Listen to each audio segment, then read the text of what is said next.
side. So still Nicholas Jackson without a goal in the Premier League since December the 15th when he scored here against Brentford.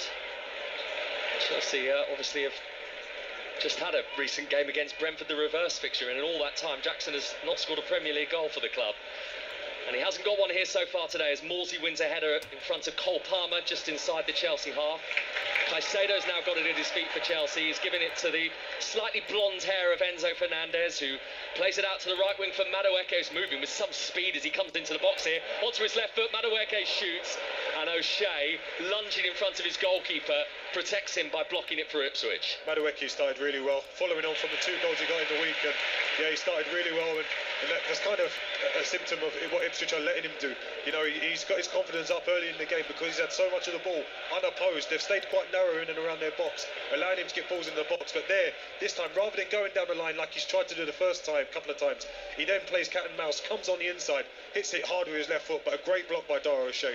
He's had a difficult season, hasn't he, Noni Madueke, with injuries. He missed almost 2 months with a hamstring problem, so he'll be pleased to be back on the pitch and able to play his part for Chelsea. Still goalless here at Stamford Bridge as Sam Morsey manages to fool Cole Palmer, the little drop of the shoulder there on the halfway line, which was enjoyed by the Ipswich supporters. Yeah, if that was Cole Palmer, he'd be on the highlight reel, so I hope Sam Morsey gets his praise, but yeah, it was a nice little move. Cole Palmer went with a hard press and Morsey just turned out on him, but yeah, he's kept possession for his team. Yeah, the Egyptian, Sam Morsey. Lots of talk about Egyptian footballers this week in the Premier League. Not that one, though. Here come Chelsea, threaded forward by Jackson. Down the left-hand side for Neto. Neto crosses from the left, deep to the far post. Madueke on the half volley. It's wide of the post. Palmer sprawling to his left-hand side. It was difficult to see if there was a touch on the way through there. I think there was, and I wonder whether it came off an Ipswich defender. It's a Chelsea corner. Neto does so well here. As the ball comes down the left-hand side, he's 1v1 with Twanzebe just on the edge of the box. So Twanzebe knows he needs to be careful, but he stands Twanzebe up, takes a little step to the left, and as he takes a step, he just hangs a little ball up towards the back post. Madueke catches it well towards the back end of the 6-yard box with his right foot, and Palmer gets across the line very well to get a left hand on it. It bounces awkwardly, and he just gets a touch. Probably would have hit the side of the post, but he can't be sure of that, and he makes the save. Corner to Chelsea. Important intervention that from Alex Palmer. Here comes the corner from Neto, swung in Palmer at his near post. Alex Palmer, the Ipswich keeper, in all yellow, claims with some authority. One of the recruits in the January transfer window for Ipswich, Alex Palmer, came in from West Bromwich Albion, having had a few solid seasons with them, as Morsey slides in on the halfway line on Caicedo, who wins the ball, but it's dropped to Chelsea, and Enzo Fernandez working it to this left-hand side for Pedro Neto. It's 0-0, but Chelsea very much in the ascendancy. Enzo Fernandez tries the 1-2 with Pedro Neto. The trouble is, Pedro Neto just didn't keep going to get that ball back off him, so it's an Ipswich goal kick. It was in Neto's favour, I thought, with his pace and his sharpness there. As soon as he played it to Enzo Fernandez, I thought that was the ball, and Enzo's pace on the ball was really good. Just Neto and himself weren't on the same wavelength. But yeah, Chelsea having it all their own way, and Ipswich not really doing much to stop it at the moment. Even in terms of banking up and making it difficult, they're not doing that. And I'm interested to see whether they do make a change. I think Wolfenden went out to warm up, but he's gone back in now, so maybe McKenna's changing his mind and leaving it for a while. And Caicedo's lost the ball inside his own half here, so Chelsea have got it again. It's on to Cole Palmer from Enzo Fernandez. Now with Neto, left-hand side of the penalty area, lofted up to the far post from him. And in fact, there were 2 Chelsea players coming in there. It was Chalobah and Enzo Fernandez, and miscommunication meant that the chance was gone for Chelsea. Well, yeah, Enzo heads it back across, trying to do the right thing, but if he gets a shout from Chalobah, Chalobah's got that side foot volley, just because he's coming onto it at the right time, the right pace, would have been able to get a side foot volley. Hopefully for his sake would have been on target, but unfortunately Enzo heads it across and the chance is gone. But more chances coming up now. Yeah, it's such heavy pressure from Chelsea here, even though it's 0-0. Another one from Neto. Madueke at the back post. He's got it at his feet again. Madueke, he's trying to dance his way through. Then Chalobah through the crowd and held by Alex Palmer, the Ipswich keeper. It's just a case of when, not if now. Because Chelsea are just dominant. Ipswich consistently trying to play their way, which totally understand, play your way, but they keep giving the ball away in their half. Now, actually, McKenna's saying get the ball forward, and they've actually disobeyed him and played it short again, but he even said get the ball forward because they've had a spell of pressure where consistently they keep playing the first pass and on the second pass lose the ball. Constant pressure. I think Chelsea must have had possibly 6 7 opportunities in this game already, and you can't keep allowing a side like Chelsea all those opportunities, because it's going to be a long afternoon if you keep doing that. And Wolverhampton Wanderers are 1-0 up against Tottenham Hotspur at one of the other 2 o'clock games in the Premier League today. Ryan Ait-Nouri has scored the goal, so what was a 12-point gap between Ipswich and safety with Wolves in 17th, well, it's now 14 points with the scorelines as they are, so it is looking more and more bleak for Ipswich as the ball is deep towards the right-hand side for O'Shea for Ipswich from that free kick, and he's only lofted it up and into the arms of Robert Sanchez. 15 minutes play, Chelsea 0, Ipswich 0. Curtis Davis. Yeah, good composure there from Dara O'Shea, but just got the contact wrong on that. But that's what it's going to take for Ipswich in this game. It's going to be a long afternoon, so they're going to have to rely on these set pieces. They're going to have to rely on getting the ball forward to Hurst and him hopefully holding up so people can catch up, play under transitions, because so far they've offered nothing in the game. And in terms of the defensive aspect, they've not offered much, because as a team they're still getting cut open. But yet it's still 0-0, and while it's 0-0, you never know what can happen. And it's still 0-0 between Liverpool and West Ham, by the way, which is our commentary right now over on 5 Live and via BBC Sounds. Wolves against Spurs is available via the BBC Sport website as well, and online via the app too. Here is Cole Palmer for Chelsea, just outside the box, trying to drift away from Jens Kajuster.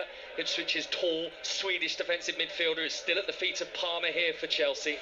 Now with Neto, the former Wolves man, back to Cole Palmer, who's run off him. Palmer from the byline sent it in and headed behind by Dara O'Shea for a Chelsea corner. And this is what I'm getting at. When I was speaking about Ipswich being back in numbers but being passive, you see there, Enciso does the honest thing by running all the way back to the edge of his box. But what Palmer does is, once Palmer releases the ball, Palmer makes a second run. Enciso just stands still, lets Palmer run off him. Palmer's then able to get a ball into the box. Fortunately for Enciso, it's cleared at the front post, but now they have to defend another corner already. And they just keep on coming, Chelsea. That is the problem for Ipswich. They are relentless, but without a goal so far. Here comes the latest corner into the box. The header away by George Hurst it was, who has cleared it, I think, for Ipswich, who has had to sort of stay back there at the moment. In fact, it was Burgess, the centre-back, who got his head on it, but nevertheless, Hurst is in there, and he's still having to play in there at the moment as an auxiliary centre-half, as Chelsea have the ball on the right wing with Pedro Neto, now with Madueke. But you look at their positions now. I'm not saying they have to go out and hunt hammer and tong and go out to spread, but it was 4 of them standing on the line, and there were only 2 Chelsea players. So even if they played around that, those 4 players then would need to adapt and get somewhere else. So Madueke swelling it in, free header for Colwill, saved by Palmer on the stretch, is now at the feet of Cole Palmer, the Chelsea player. And Ipswich scrambling to get it away. Enzo Fernandez wins it back for Chelsea. Cucurella hits it, and it goes into the second tier of the shed end from the Chelsea fullback. Somehow it remains Chelsea 0, Ipswich 0. And that sums it up. The fact that Colwill felt in normal play he has the licence as a centre-half to then venture to be in the 6-yard box of Ipswich in the 17th minute of the game shows that Ipswich just are offering nothing. They're offering nothing. As you said, George Hurst was back there, but somebody else needs to stretch the pitch to give them a chance that if they play forward, then they've got a target. Nobody did that. They kind of were in half areas. Colwill kept on going, got his head to it. Great save by Palmer again. And ultimately, it's Palmer that's kept him in the game so far. Chelsea in pursuit of Champions League football next season. We've got 2 enormous Champions League games for you live on 5 Live this week. Aston Villa against Paris Saint-Germain on Tuesday night. And then we will be in Madrid for Real Madrid against Arsenal to see if Arsenal can complete the job. And what a job it was in that first leg last week. Yeah, well, what a time for Declan Rice. Never scored a free kick before in his career. 300 odd games. The coach was telling him cross it. He disobeyed him. Put one in the bottom corner. Then the next one he puts in the top corner. So yeah, fair play to him. You're not going to see that again. But what a way to start against Real Madrid, the kings of that competition. I was listening to Conor McNamara's commentary yesterday on 5 Live of Arsenal against Brentford, and he was saying that Declan Rice was practicing free kicks in the build-up to that one. Here come Ipswich, rare attack forward on the right-hand side. Johnson across, Enciso! Oh, they've scored! Julio Enciso has prodded it in past Robert Sanchez. Sanchez, and Ipswich, who have absorbed so much Chelsea pressure in the first 20 minutes, have sprung forward and scored themselves.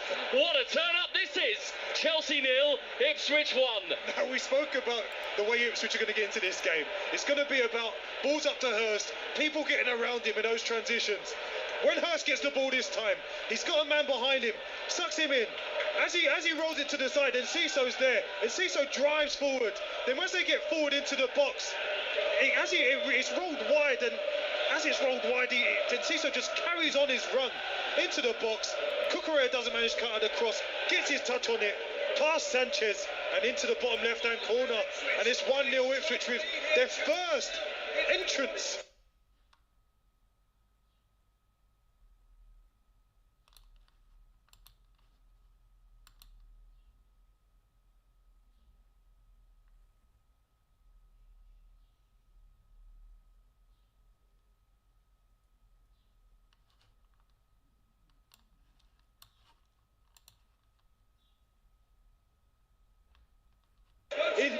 Into the Chelsea box, but listen, Chelsea need to keep up what they're doing. They've not done much wrong. But on the transition there, Ipswich did really, really well. Well, he scored here, Julio Enciso, in a Brighton win.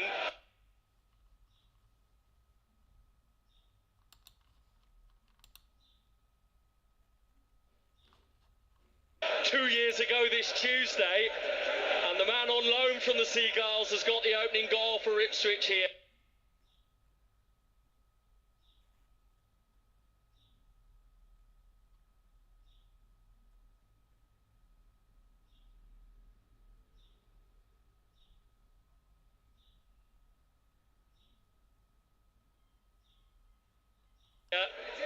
And this really has come against the run of play, and bar the Ipswich fans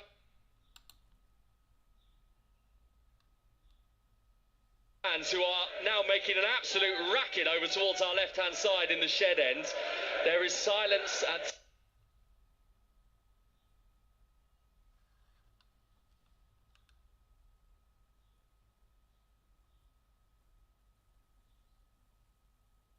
stunned silence surrounding the rest of Stamford Bridge, Curtis Davis. If I wasn't on commentary, I would have.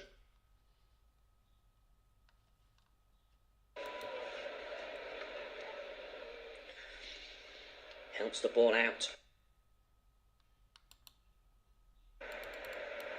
Pedro Neto, space for Robert Sanchez.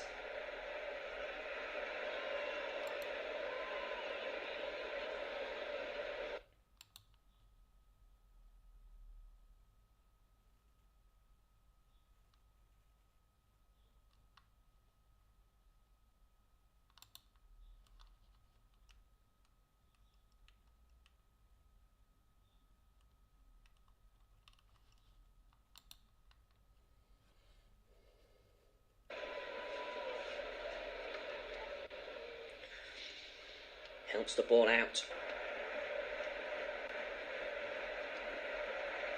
Chelsea have it with Adarabioyo.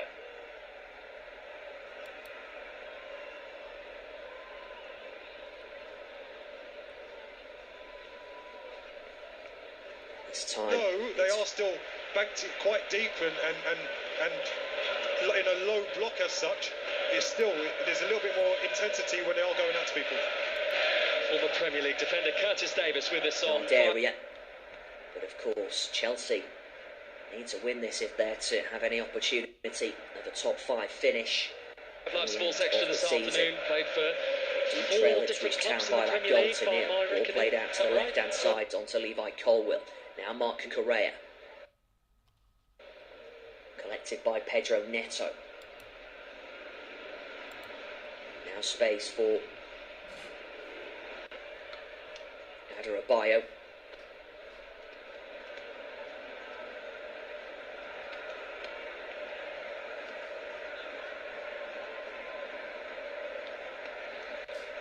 Ball played into the area this time by Mark Cucurella, and it's comfortable in the end for Alex Palmer. Chelsea still hunting down an equaliser.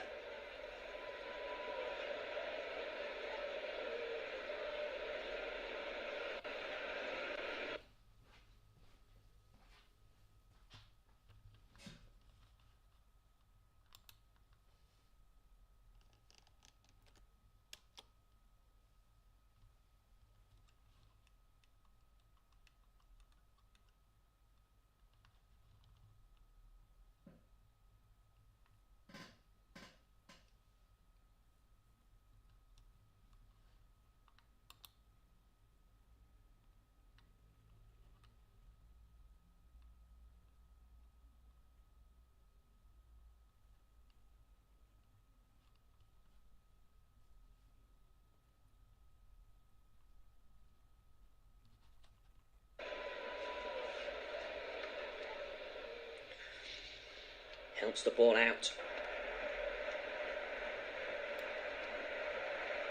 Chelsea have it with Adarabioyo.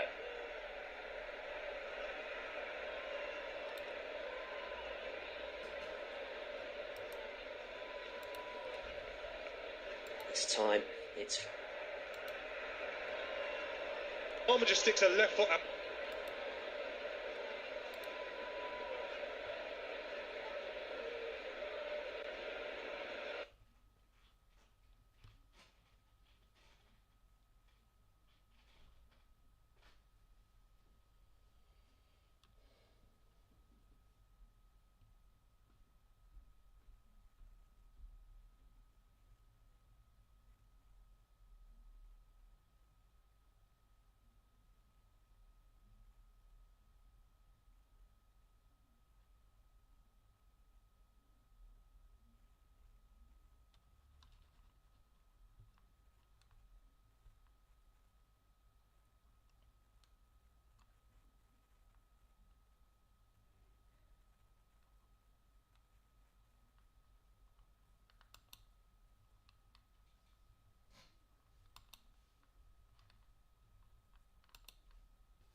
So they're going to restart Ipswich with a free kick inside their own penalty area. Alex Palmer right in front of those Ipswich supporters who are having the absolute time of their life in these 27 minutes on a Sunday afternoon in West London. And I imagine that there might be a few pubs that are going to be stacked with Ipswich fans who won't be racing back home after the game if things stay as they are. Well, the first 18 minutes must have seemed like torture.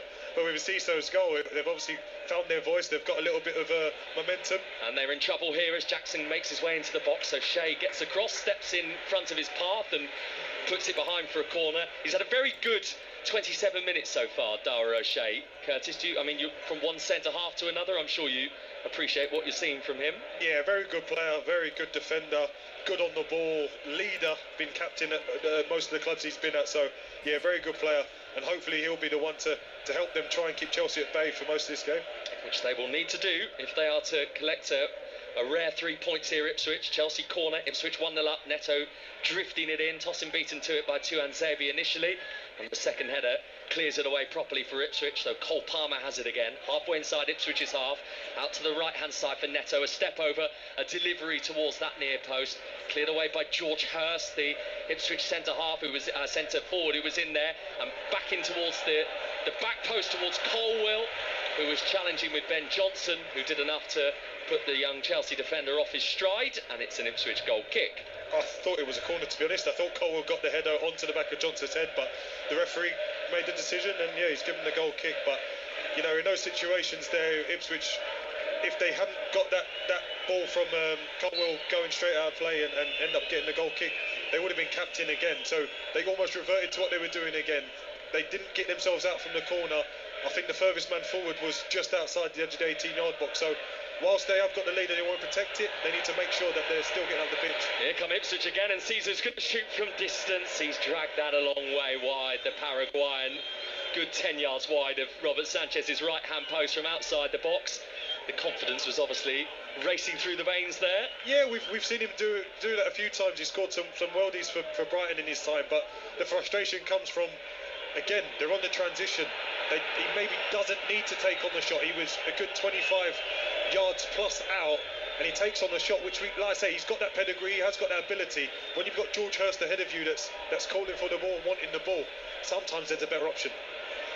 The goal that he has scored today for Ipswich, his first for the club, his first in the Premier League since May 2023. This is Johnson bringing it down on his chest for Ipswich, on by Enciso, into a bit of space for Cayusta. Cayusta shoots, it's just wide of the post. Had Sanchez at full stretch to his left side. The goalkeeper for Chelsea wasn't too far away from the Ipswich midfielder. Yeah, really good work from Ipswich there. Again, the transition. Morsey wins the ball back from the header against Palmer. As he wins it back, he keeps driving forward. His run takes the eye of Enzo out the way, and Cayusta keeps driving forward. He drives forward to the edge of the box, takes on the shot, and it just goes down just 6 inches wide of the right-hand post for Sanchez. And luckily for Sanchez, I think he might have got a hand to it if he had got there. But yeah, Ipswich have had a couple of chances now that Chelsea will have to be a little bit worried about. Yeah, there's been a lot of space, a couple of occasions in that midfield. Good win by Hurst for Ipswich. Here they come again. Jack Clark towards the edge of Chelsea's penalty area. Clark with the layoff. Enciso up to the far post. Johnson's there. It's 2-0 Ipswich. Ben Johnson is headed in. Oh, what a story unfolding here at Stamford Bridge. Ipswich have got 2 goals in 31 minutes. And Ben Johnson with his first goal for the club. But after a long delay, the assistant referee has raised his flag, and it's not going to count. Yeah, it's not going to count. I don't know why after all that time the linesman has raised his flag. Listen, the biggest worry for Chelsea has to be that Ipswich have had a little bit of momentum these last 5 minutes, but within that they've had 3 chances on their goal. It can't be that Chelsea have been that dominant and then they allow that Ipswich to have that little bit of momentum and they nearly see the game that they go 2-0 down. Chelsea need to, again, keep doing what they're doing early on in the game, dominating the ball high up, creating all those chances, but they need to keep the back door shut. They're losing too many headers against Hurst. He's a big boy, yes, but you've got the likes of Chalobah, you've got the likes of Tosin, you've got the likes of Colwell. Need to be more dominant, but most of all, pick up those second balls, because they're not winning enough second balls. That's allowing the transition, and that's allowing the chance on their goal. Who was offside in the build-up? Because I'm guessing the flag has gone up against Enciso from Jack Clark's pass, but to the naked eye, on the one replay I've just seen, and obviously we've got semi-automated offside technology now, so we should have a quick resolution to this. It didn't look like he was offside to me. It didn't look like... Oh, yeah, and there we go. The goal is confirmed. It is 2-0. I have to say, watching that replay, I don't know why the assistant referee chose to raise the flag, but the technology has cleared it, and Ipswich have got a stunning 2-0 lead here at Chelsea after 32 minutes, and for the second time now, they're able to celebrate wildly, and the Ipswich supporters in the shed end, they can hardly believe this. What a scoreline. Chelsea 0, Ipswich 2. Yeah, and whilst the first goal was fully against their own play, that second goal, as I said, Ipswich have been building a little bit of momentum on the fact that every time Chelsea lost it in that middle third, they kept on breaking and having chances. And Ben Johnson with the finish, again, powered forward from the back. He's playing as he says on the paper as a right winger, but he's a right wing back in this game. Found himself in the box, always going to beat Cucurella at back post. Puts it in a similar area to where Enciso scored his goal, and they find themselves 2-0 up from being absolutely dominated in the first 20 minutes. I said that Enciso hadn't scored a Premier League goal for 2 years. Ben Johnson hasn't scored one since October 2021. So it certainly is all round, Curtis, the day for the unexpected. Who needs Liam Delap? Indeed. Those bruised ribs down on the touchline, I'm sure might have taken a couple of whacks amongst the celebrations from all those Ipswich substitutes. Yeah, well, that's it, yeah. Hopefully he tried to keep himself out of the hugs and the camaraderie that was going on down by the bench. But listen, it's a great start for Ipswich. From how they started the game in terms of Chelsea's dominance, the chances that it allowed Chelsea to have, to find themselves 2-0 up is just unbelievable. But Chelsea here on the front foot again. Yeah, Madueke on the right-hand side. Madueke to Fernandez, trying to give it back to Madueke, who did continue his run into the box, but that's been stopped by Ipswich, and the ball is going to be cleared out towards this right-hand side for Johnson, though. Cucurella is going to get there first, and the chant from the Ipswich fans, can we play you every week? I mean, they've only got 4 Premier League wins this season, Chelsea. Ipswich, this could be number 5, and it will be 2 against Chelsea. And that would sum up Chelsea this season. You know, what we spoke about at the start of the show in terms of Chelsea's doing really well at the start of the season. Maybe in a false position in terms of being in that title race. People started talking about them a bit much. But yeah, listen, if they are to hold this out, then it'll be fantastic for them. I still think there'll be a goal from Chelsea. I think Chelsea is still getting into great areas and making things happen. But as I already said, having a 1-goal lead to defend is one thing. But now having a 2-goal lead, knowing that, you know, if they're going to have to score 3 goals to go and beat you, which they will try and do, you know, this Ipswich side have got an extra impetus to make sure they keep that clean sheet. So Chelsea 0, Ipswich 2. Enzo Maresca best described as twitchy in the technical area down in front of us. He's constantly scratching his face and moving his arms around, the Chelsea head coach. Here is Levi Colwill, 15 yards outside the box, left-footed delivery. Jackson leaps for it and it loops up and over the bar and behind for a goal kick. Liverpool lead West Ham by a goal to 0. Luis Diaz has got the goal for them. That's live on 5 Live right now.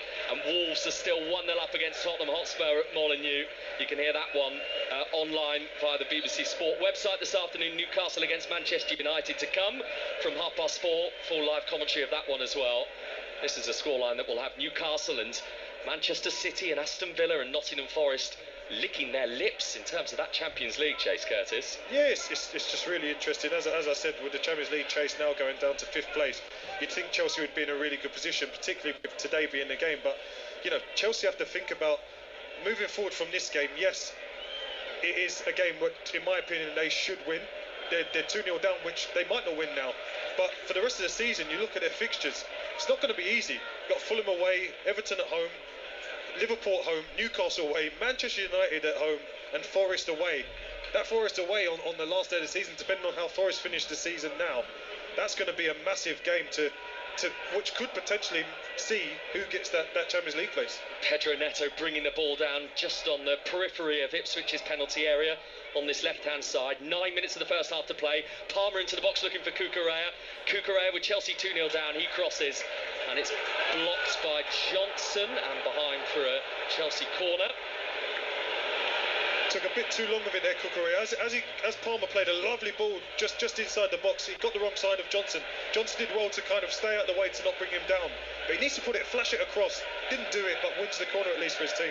Short from Enzo Fernandez to Cole Palmer. That's been done a couple of times by Chelsea in this first half. Palmer into the box. Cucurella with the pullback. Madueke with the hit over the top of the crossbar. And by quite a distance as well from the England international.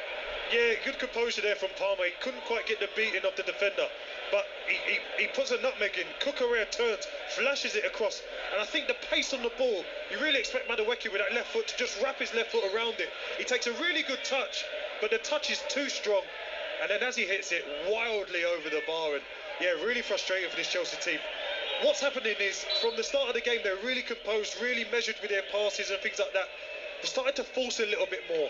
It's Levi Colwill 2-3 minutes ago in a deep area, putting a hopeful cross into the box rather than playing up the passes to keep them going. And we've just seen Palmer booked for time wasting, which he has been doing already. Yeah, so that's the Ipswich goalkeeper getting a yellow card from Stuart Atwell, who was on the halfway line and took about 4 very purposeful marches in the direction of Palmer, even though he was about 50 yards away from him, and then distributed the yellow card. So the Ipswich goalkeeper has been booked, but the scoreline is Chelsea 0, Ipswich 2. Enciso and Johnson with the Ipswich goals. Here's Cayusta, and now Enciso giving it to Jack Clark. It was just bobbling around halfway inside Chelsea's half, and the home team have got it again here with Cole Palmer, and Palmer trying to whip one into the channel. It's a great pass. Palmer's come off his line. Neto with the pullback. Cucurella across. Madueke is there. He slipped. Madueke lost his balance, and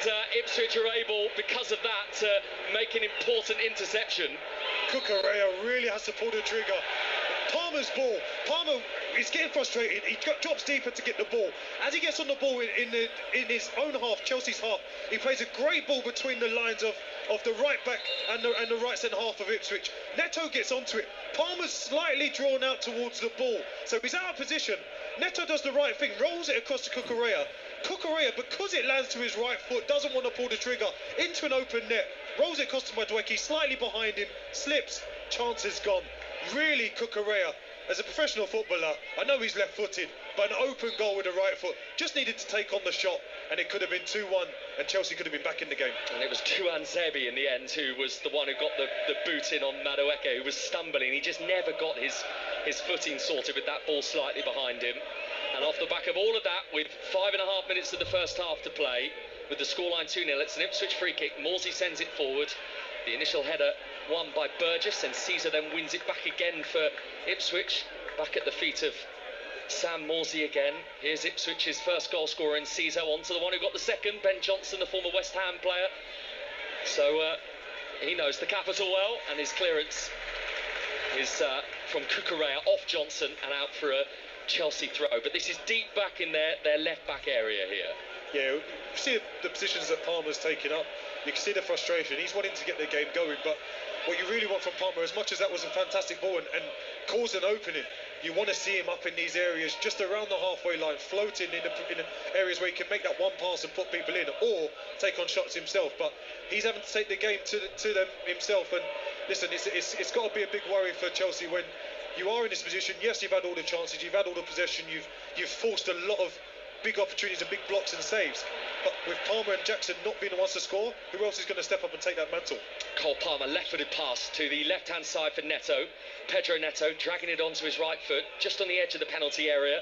Palmer crossing from the left in towards Cucurella, headed away by Tuanzebe for Ipswich. Then Neto and Ciso spinning, waltzing almost, the two of them there. It was like a Strictly Come Dancing routine.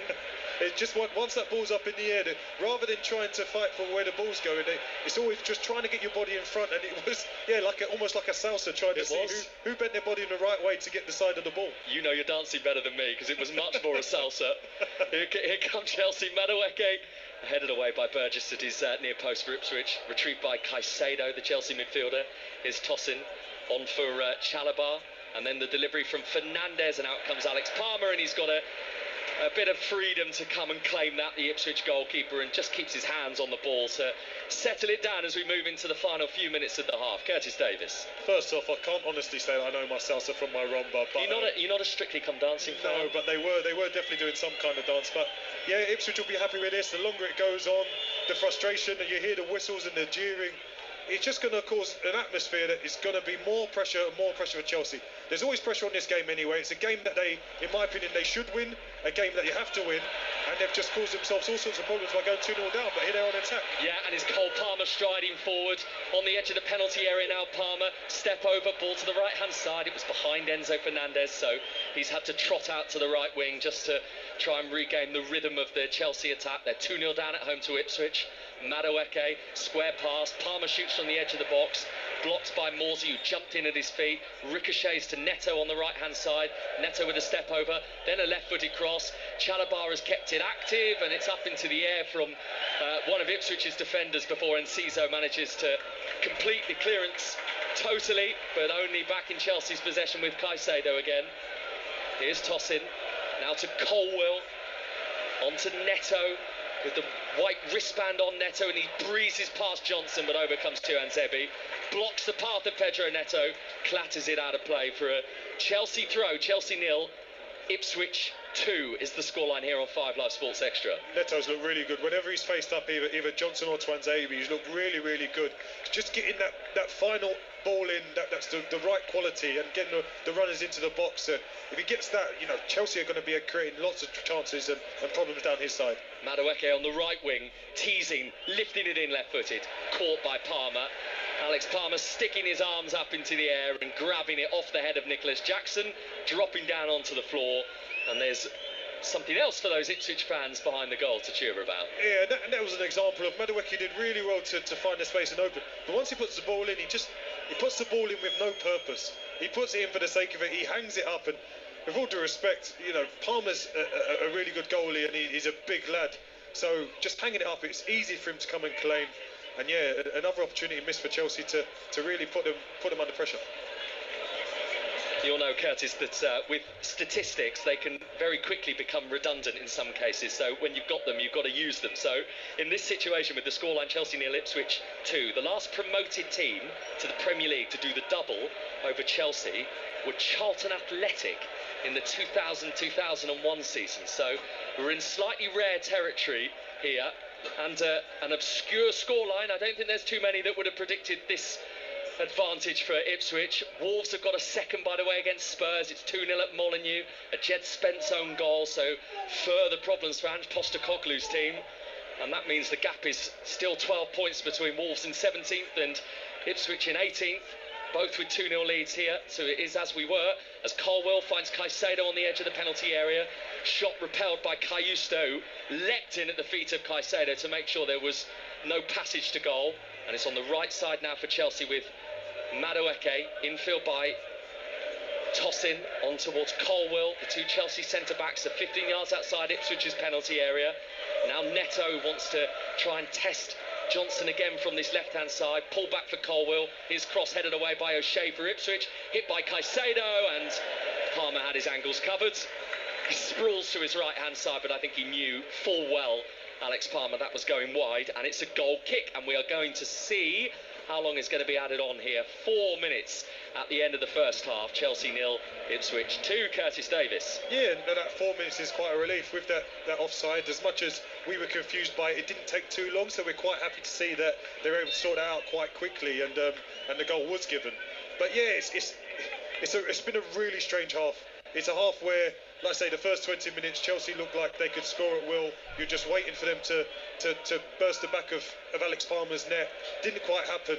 On the against the run of play, and Ciso gets that goal. But then since then, Ipswich have just had that little bit of momentum, whether it's the pressure from the crowd, whether it's the pressure that the players are putting on each other. But Chelsea just haven't dealt with it very well at all. Forced mistakes in their own play, bad passing, bad decision making. And it's just allowed Ipswich to get a little bit more comfortable into the game and looking comfortable at 2-0 at the moment. So 3 minutes of the 4 minutes of stoppage time to be played here. We've got live Masters Golf for you tonight from 8 o'clock, which is going to be fascinating. It always is at Augusta, especially on the final day.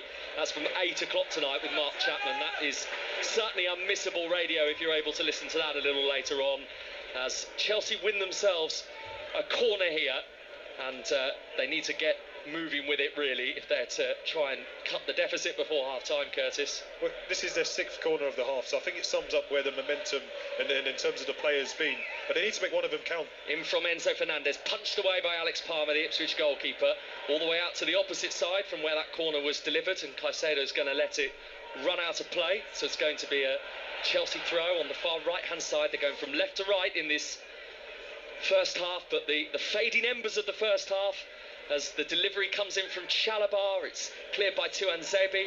Fernandez has it for Chelsea on the edge of the box. Here's Palmer, but he's squeezed for room, so he shifts it to the left for Neto, who swings it in left-footed, off the head of Madueke, bouncing out to the far right side of the box here for Chalabar. Chelsea trying to keep the pressure on it, so it's trying to keep it tight for the final couple of minutes of this half. As the ball comes up to Tosin, he gets there ahead of George Hurst. Chelsea have it again, the cross from the right. Burgess with the header away for Ipswich, and there was a push in the back of Cameron Burgess, and that's spotted by Stuart Atwell, so it's an Ipswich free kick. And Kieran McKenna down in front of us turns and has that slightly relieved look on his face, Curtis. Yeah, it's a push from frustration, a slight nudge, which it wasn't. He's a big boy, and I'm sure he'd be able to handle it. But when you're up in the air as a defender, you get that slight nudge. It's a foul that the ref's seen, and he has given it. But again, it's just lets Ipswich off the hook, where if he does head that, he wasn't going to be able to get much purchase on it. It still lands around their box, and yeah, the frustration is really starting to show. But I'm really interested to hear this reaction from the crowd at half-time, because I'm sure they're not going to be happy, and it's interesting to see what reaction we get from Chelsea coming out in the second half. Yeah, because this scoreline, as it stands, is a real wrecking ball, isn't it, to Chelsea's Champions League hopes, particularly given the results of Manchester City and Aston Villa yesterday, and of course Newcastle play later against Manchester United live on 5 Live. Jackson shooting from the edge of the box. Alex Palmer was off his line. It's over the bar from Nicholas Jackson. Got it up. Certainly didn't get it down again. Yeah, went for power over placement. You know, with Palmer engaging towards him, you'd think he'd maybe try and use a little bit of cuteness and try and lift it towards towards the back post over Palmer's head, but took on the power and smashed it well over the bar. But I guess that's a sign of a player that is maybe lacking that bit of confidence, lacking that cutting edge. And yeah, it's way over, and you know, Ipswich fans nearly had a present with that ball going into the crowd. Well, the quality of the chances for Chelsea have just diminished really as the half has worn on, and certainly since those two Ipswich goals from Enciso and from Johnson in the 19th and the 31st minute, as O'Shea wins a header and then goes and wins a second one for Ipswich. That typifies his half, it typifies Ipswich's half. That is the whistle for half-time. Curtis was expecting boos. Well, there they are from the Chelsea faithful, because this is quite the scoreline at the break here as the players make their way down the tunnel. Chelsea, who began the day in 6th, trailing by 2 goals to 0 at home against relegation-threatened Ipswich Town. It's a really interesting thing because, you know, there's been a lot of anger from the sides of us just put towards Maresca. But when you set up the team and they have that first 20 minutes where they're dominant, you're just waiting for them to hit the back of the net and get that goal and then take the game on. And Ipswich, fair play to them, on that transition for the first goal were excellent. But when the players get their heads down, start making the same mistakes, and on the transition get beat again, sometimes you have to look on the pitch. You can't be looking at Maresca, you can't be giving the bad energy towards him. The players need to look at themselves and know they need to do better. You can see 2 players in the middle of the pitch now warming up. I think it's Gusto that might be coming on, and it looks like they're going to make changes. They're going to have to go for it because, yeah, it's been nowhere near it since the second goal went in.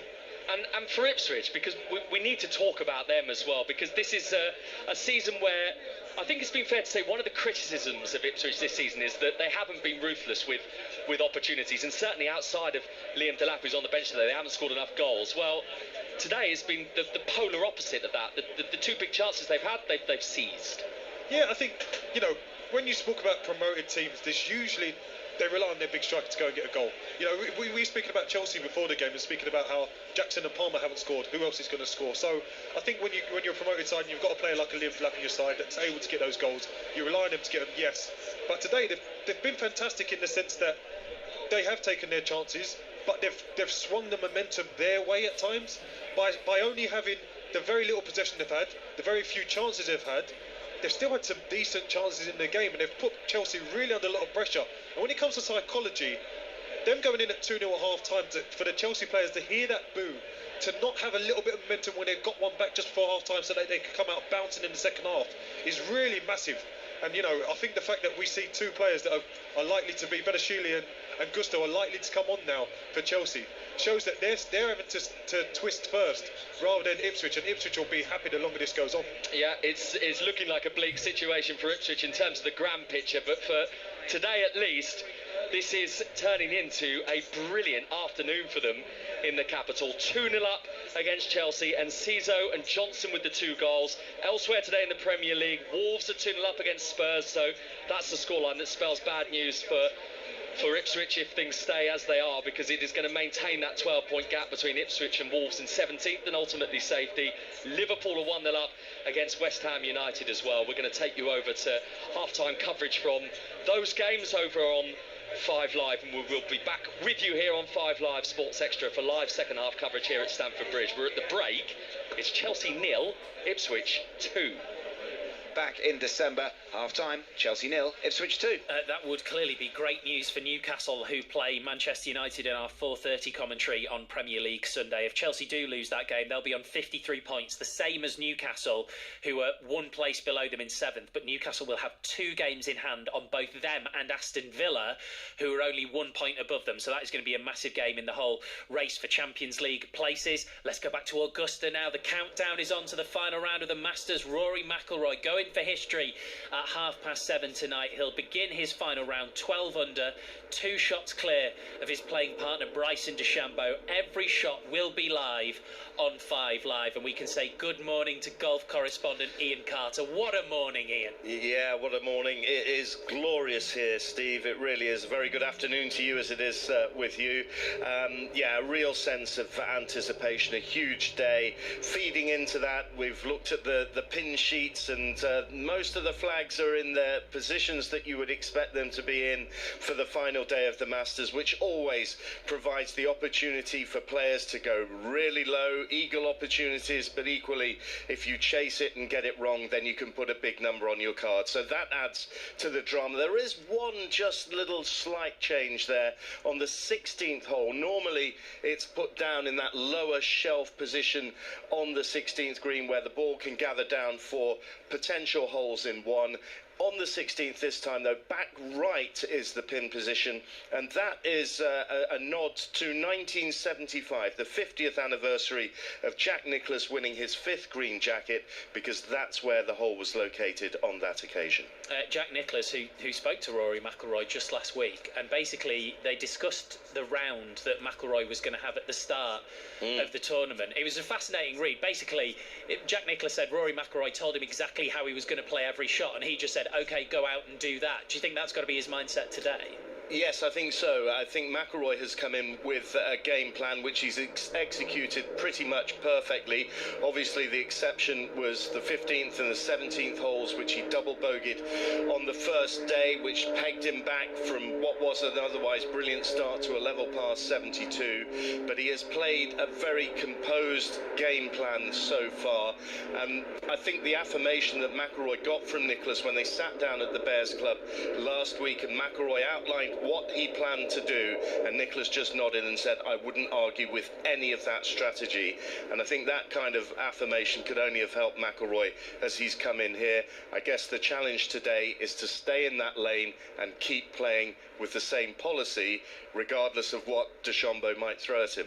And is he effectively playing himself in that sense, or is he in a head-to-head with Bryson DeChambeau, and will the crowd come into that as well with him going up against an American? Well, they're both enormously popular, so I think they will both have support. It'll be fascinating to see whether it ultimately comes down to something more parochial and the American fans go with DeChambeau. But McIlroy is such a popular figure here as well. I think they'll both get enormous support. So many contrasts that are there. But I think you raise a really good point. I think for the front nine, McIlroy has to just play the golf course, play himself, if you like, not make any unforced errors. And then if it gets into a match play situation down the stretch of the closing holes, well, then you have to react to what your opponent does, and maybe your tactics change at that point. But up until that point, I think it's stay in your lane, and it's been fascinating. McIlroy has just wanted to stay in his own bubble and not really interact with the crowd or any of the surrounds that are going on.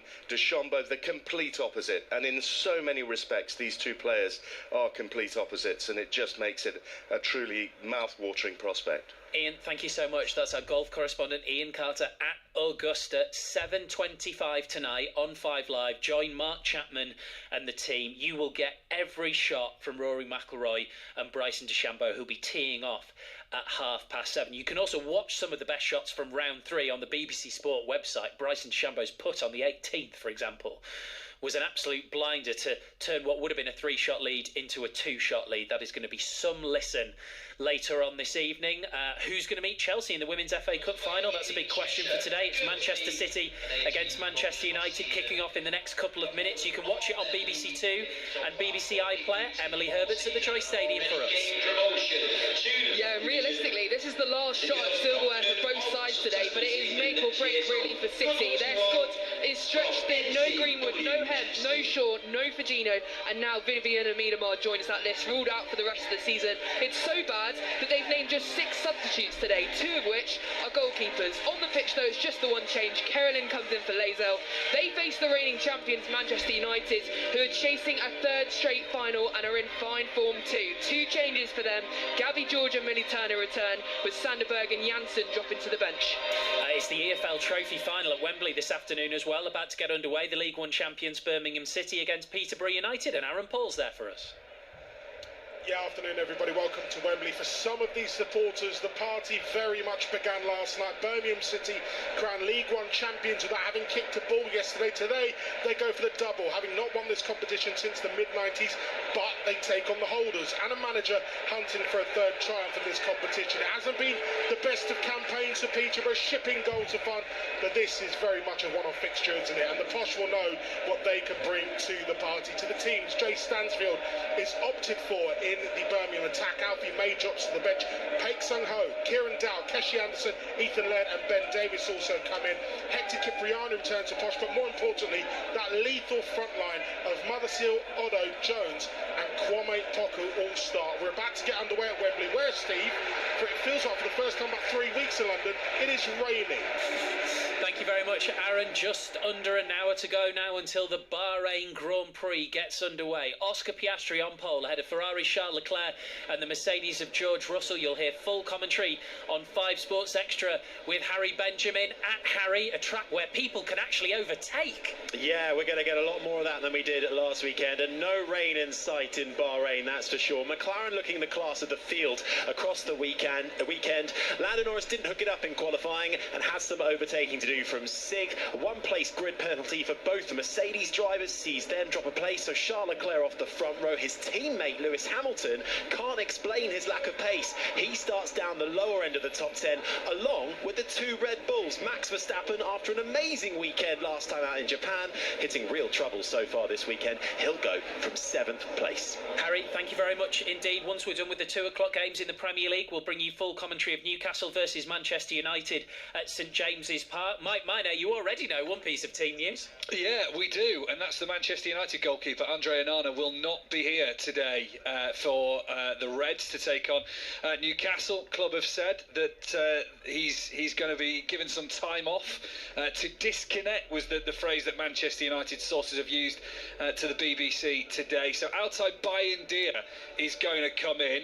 For context, since Onana came to Manchester United, he's never missed a Premier League game. So the last league game that Bayindir played in was August 2023 for Fenerbahce, just before he got his move to Old Trafford. He has played in cup games this season, but hasn't played since January, with Onana favoured in the Europa League, and Manchester United out of both the league and FA Cup.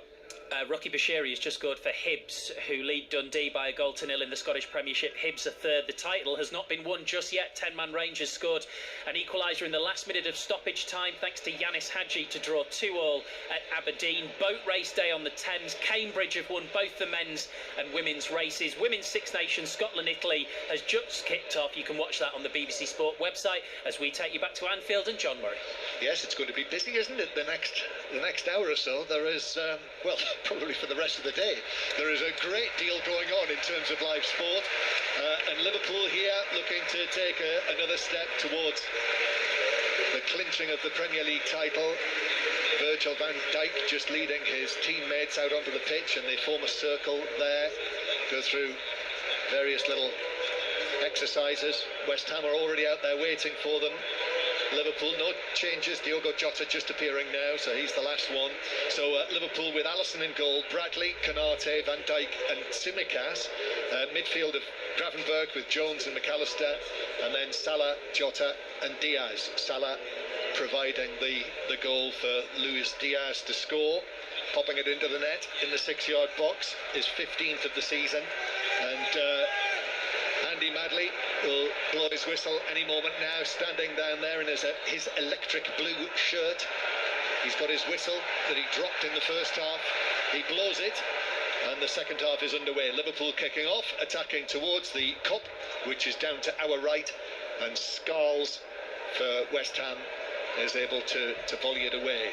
West Ham, who Kudus on a challenge loses possession, and now Tsimikas is caught right on the edge of the box. Well, he was just about stepping into the penalty area where Todibo made the challenge, and it's a free kick right on the edge of the area. Little shake of the hips from Tsimikas. Wasn't a great deal of contact. Paul Robinson went down, and free kick just outside the area. Just got his ankles clipped, didn't he, Tsimikas, on that left-hand side. Really sharp, quick movement inside. He was going past Todibo, just had his heels clicked. And as you say, it's literally right on the edge of the 18-yard box. Very, very close. So we're underway here at Anfield. Liverpool 1-0 up. Also underway in the other 2 o'clock kickoffs in the Premier League. So Chelsea Ipswich is on Sports Extra, with Ipswich leading 2-0. Wolves 2-0 up on Tottenham, and that is available to listen to online, the BBC radio commentary. But Liverpool have sorted themselves, organised themselves, and this free kick to be played in from near the left corner of the penalty area.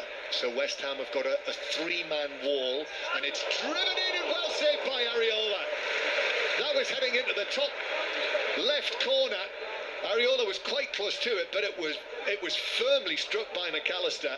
Well, welcome back to Stamford Bridge. If you want to continue listening to coverage of Liverpool against West Ham, you can do on 5 Live and, of course, via BBC Sounds. But we are here watching one of the other 2 o'clock Premier League games this afternoon, and quite an interesting tale is unfolding, because the scoreline is Chelsea 0, Ipswich 2, if you are just joining us here on 5 Live Sports Extra and via BBC Sounds. Enciso and Johnson with the 2 Ipswich goals in the first half. There is a Chelsea change at half-time. Malo Gusto is on.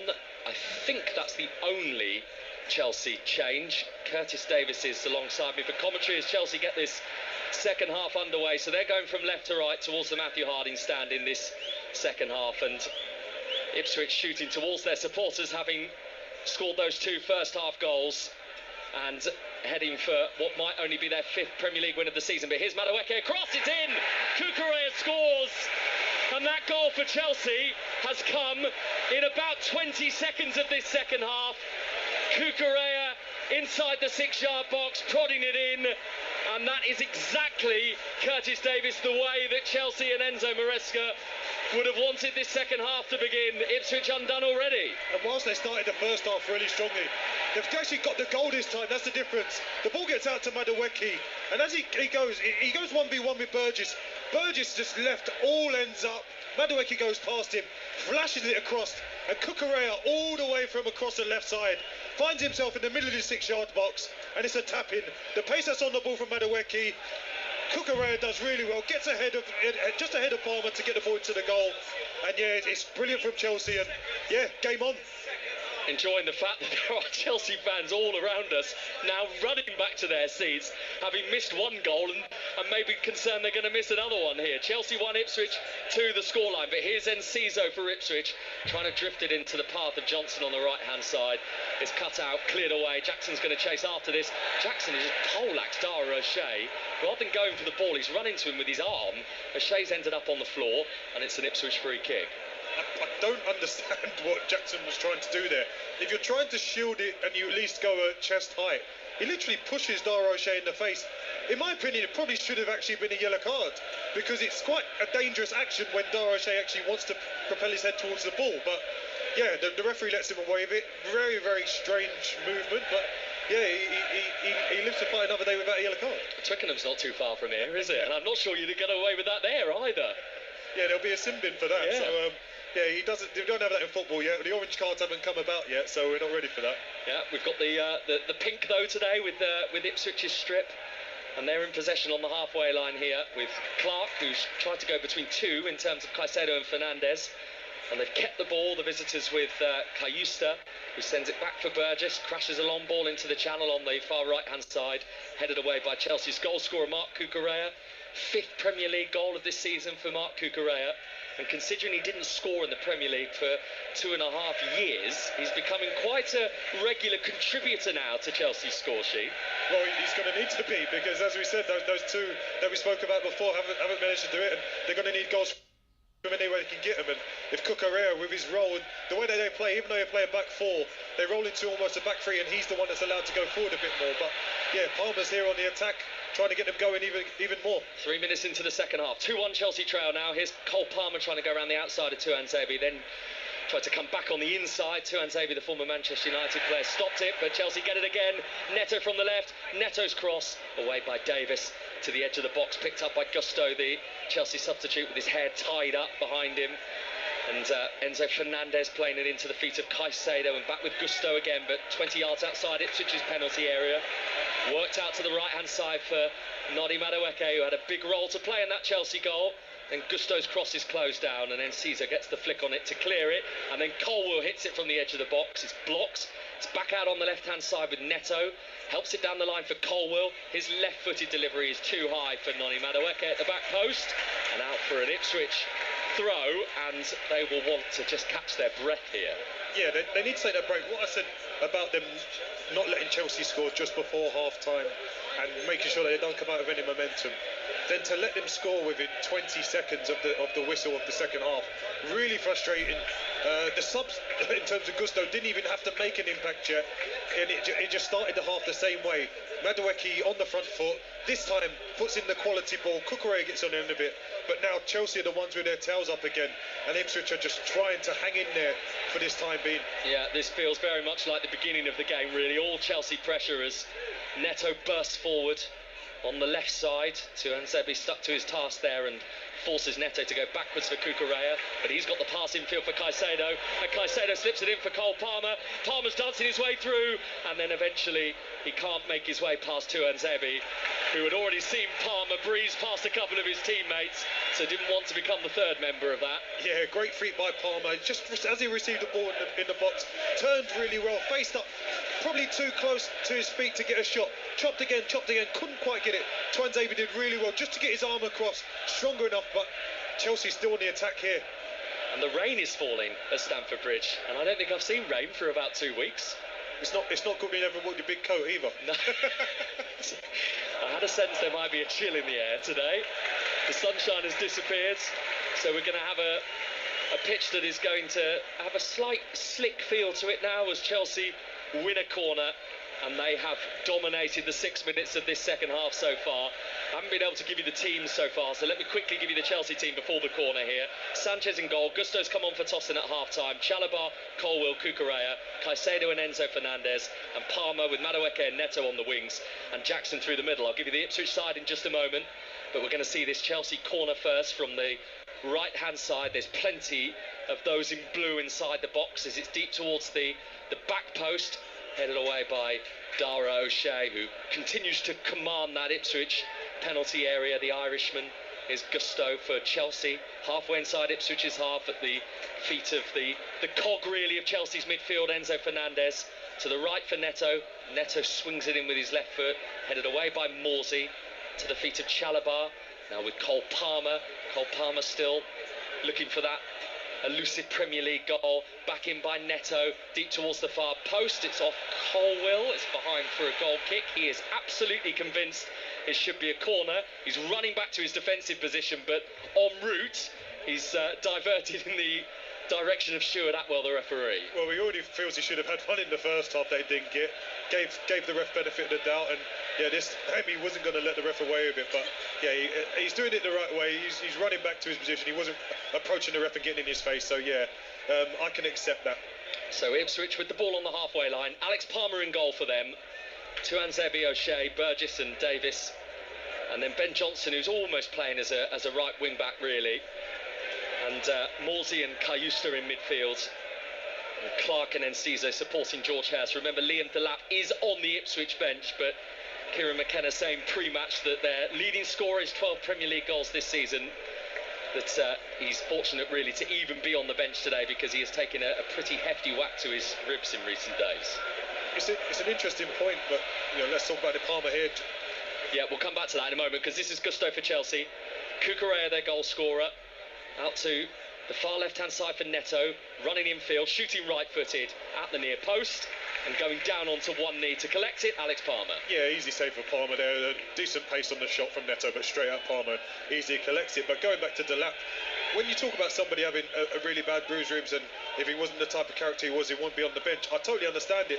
But what point are you actually ever going to bring him on in the game if he's got injured ribs? Here's his replacement, George Hurst. Hurst shooting. Oh, it's just wide of the post from George Hurst.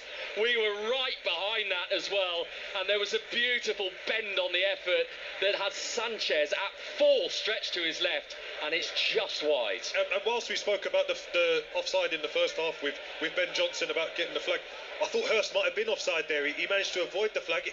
In my opinion, it would have gone up if he had scored that goal. But it's great work by him. Just runs down the left-hand side. Leif Davis plays it lovely down the line. Chops into his right foot. Bends it lovely towards the right post, but just outside the post rather than inside. And now a spell of pressure from then. Johnson's delivery. There's Hurst. Oh, he's missed. He's missed George Hurst, a header from 7 yards out. Kieran McKenna, the Ipswich coach, has got his hands on his head and he's scratching the back of his head. Yeah, he finds himself free. In my opinion, I'd still like a Chelsea player to have taken a little bit of responsibility for where George Hurst was, but they just left him to drift in. I think if he had scored the goal again, he would have been offside with that one. But still, you would fancy him to score from that position, especially with his head, but just bounces awkwardly, almost hits him in the face, and just goes sparingly wide to the left-hand post. Scored last month against Nottingham Forest, George Hurst, in both the Premier League and the FA Cup for Ipswich. And many years ago, his dad scored quite a big goal for Sheffield Wednesday, David Hurst, in a League Cup semi-final against Chelsea, which took Wednesday to the final back in 1991. Pedro Neto down the left for Chelsea, cross to the far post, too much on it, and it drifts out towards the opposite side, the right, where Madueke picks it up. Chelsea 1, Ipswich 2, the scoreline. Here's Cole Palmer, though, trying to get Chelsea back on level terms. Palmer shoots after a little 1-2. The interception by Burgess, but Chelsea keep the pressure on again. Firm header from Cucurella to win it. Madueke, right side of Ipswich's penalty area, puts his foot on the ball, gives it to Enzo Fernandez, infield for Gusto, with 10 minutes into the second half here at Stamford Bridge, with the scoreline Curtis Davis of Chelsea 1, Ipswich 2. Yeah, but all exactly the same as the first half. Chelsea domination. Obviously, a couple of chances from Hurst, probably offside, but Fernandez, what a pass just out of the reach of Cucurella. Could have been on the end of another delivery from that right-hand side to score his second goal of the game. Yeah, Enzo with a great run. Madueke just rolls it down the side, and Enzo, without taking the touch, just whips it straight across. And even though Palmer's right there, it's that quick, he can't really get out to it, but Cucurella couldn't quite get onto it, and it was just past Neto at the back post as well. Well, this Chelsea team have been beaten here twice this season. Manchester City did it on the opening weekend of the campaign, and their near neighbours Fulham on Boxing Day secured a late win here as well. And the scoreline at the moment is Chelsea 1, Ipswich 18th in the Premier League 2, as Jackson takes it off to Anzebi on the edge of Ipswich's penalty area for Chelsea. Palmer shoots. It's not happening for him at the moment. It's repelled as far as Cucurella. Then Caicedo collects it 10 yards outside Ipswich's penalty area, and they've worked it, Chelsea, from the left out to the right-hand side for Noni Madueke. Back in field for Neto. Neto shapes to shoot right at the chest of Alex Palmer, the Ipswich keeper. Yep, again another easy save. Neto, as he moves it out of his feet, doesn't quite get that whip that he wants towards the back stick, and just easily goes into into Alex Palmer's hands. But Cole Palmer, speaking about it's not going for him, you know, he's doing some wonderful things with his feet, wonderful things with the ball in terms of helping other people. When it comes to him getting that shot, doesn't quite find the space and constantly getting that first block. Ipswich with the ball breaking freely for them, for Morsey. Come at Chelsea's backline here. Johnson, Cayusta. Did that take a deflection? It did off Cucurella. It's going to be a corner, but actually a lot more could have come from that for Ipswich, because it just looked like Johnson and Morsey got in each other's way. Exactly that. Johnson, I think, was trying to come inside the pitch, potentially to open up his left foot, but Morsey gets in his way, and therefore the defender's able to just stay in position and not be drawn towards Ben Johnson. But Cayusta takes on the shot. Fortunately for him, it's deflected wide, and Ipswich get their first corner of the game. It's such an interesting game, this, just tactically, because Chelsea are dominating possession, dominating play, and yet Ipswich are being brave enough when they do get the ball to send bodies forward, and they are causing Chelsea problems when they do so.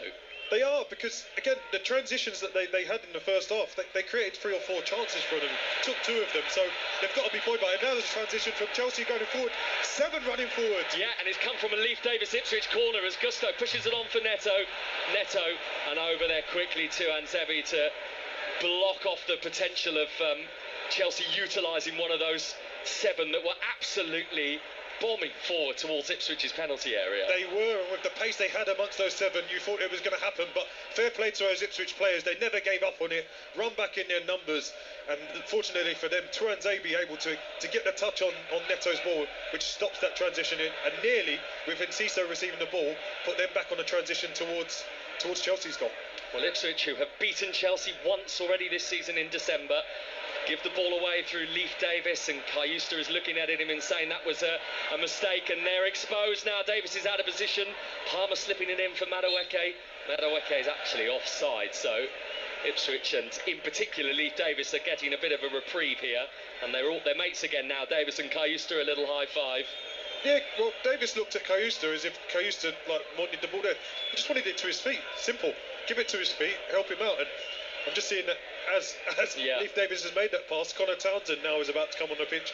Whether or not that's coincidence or not, I'm not sure. But yeah, Connor Townsend seems to be getting himself ready to come onto the pitch. Might be a change of shape, might be a back three. You never know. You never know what they're going to do. But yeah, I think Connor Townsend's going to come on the pitch.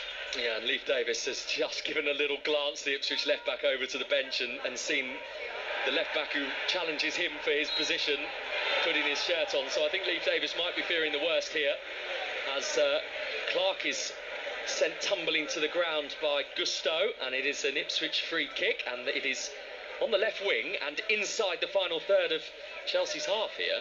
And when I spoke about referees guessing, and here Gusto clearly just clears the ball, but Clark runs into his leg as he clears the ball. There's nothing he can do. He clears the ball, he does it in a non-malice way, and Atwell takes a good 3 or 4 seconds, then blows his whistle. I don't really get it. It's not a free kick for me, and I'm sure Maresca will have something to say if this ends up in an Ipswich goal.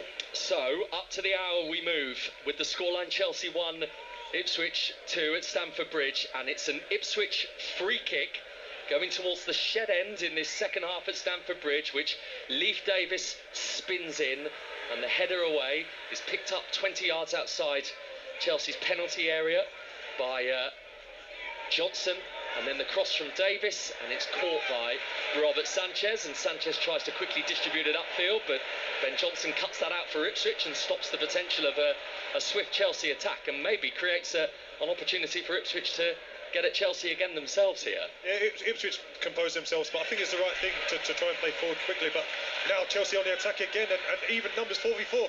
Madueke running at Davis. Madueke fouled before he played the pass there by Sam Morsey, I think it was, who has stopped him with a, dare I say it, typical Sam Morsey challenge. Chelsea free kick, and indeed the Ipswich change is happening, and it is the change that Leif Davis was fearing, because he is coming off and Connor Townsend is on for him.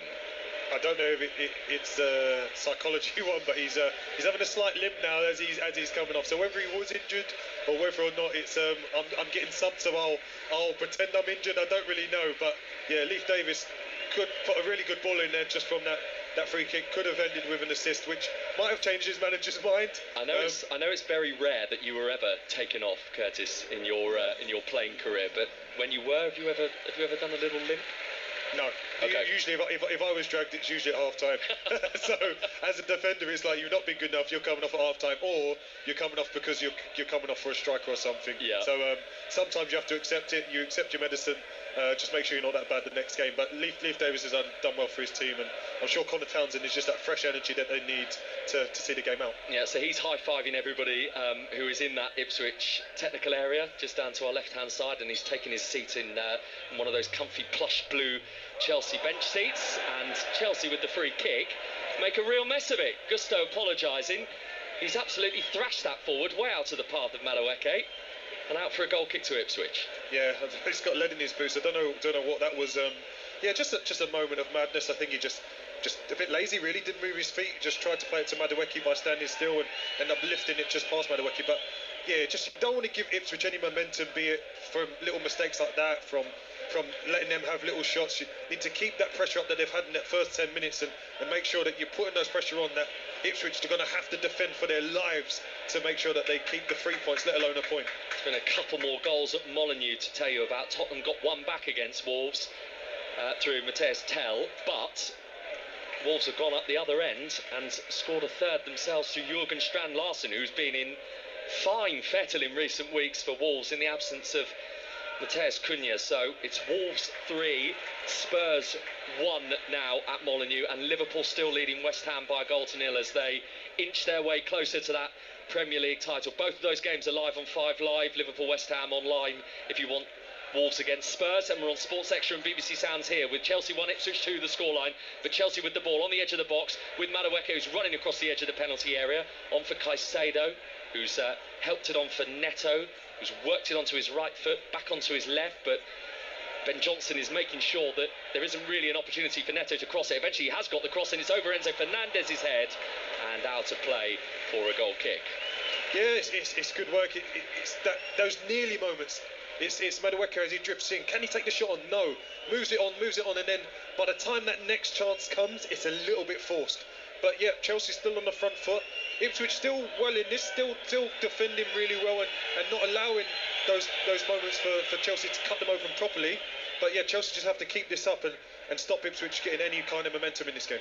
Well, Chelsea, who began the day in 6th because of the wins for Manchester City and Aston Villa yesterday in the Premier League, and they're not moving with this scoreline as we move into almost the 20th minute of this second half, and despite piercing Ipswich 20 seconds into the start of the half, they haven't managed to find another goal, Chelsea, so they're still 2-1 down against Ipswich.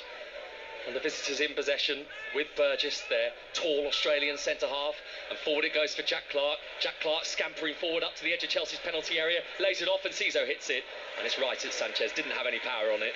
Yeah, again, a great area where you'd like to see Ciso on that of all people, but he just probably too far away from him, so as he tries to wrap his foot round it, couldn't quite get the power that he wanted, ends up straight into Sanchez's hands. But yeah, another flash warning of what they can do in the transition, and particularly when you have Ciso almost, let's say, I know people don't like this word, but cheats in those areas where he can kind of float a little bit more, but when he picks up those areas, he's often dangerous. Caicedo forward for Cucurella. Palmer moving forward. Morsey got a piece of the ball. Palmer crumpled heap inside the penalty area, holding his left ankle, but Stuart Atwell didn't indicate that there was a foul there, and Chelsea get it back off Ipswich again with Palmer only just getting to his feet now. Colwell on the left wing. Further still to the left-hand side is Neto, teed up for Cucurella on the edge of the box.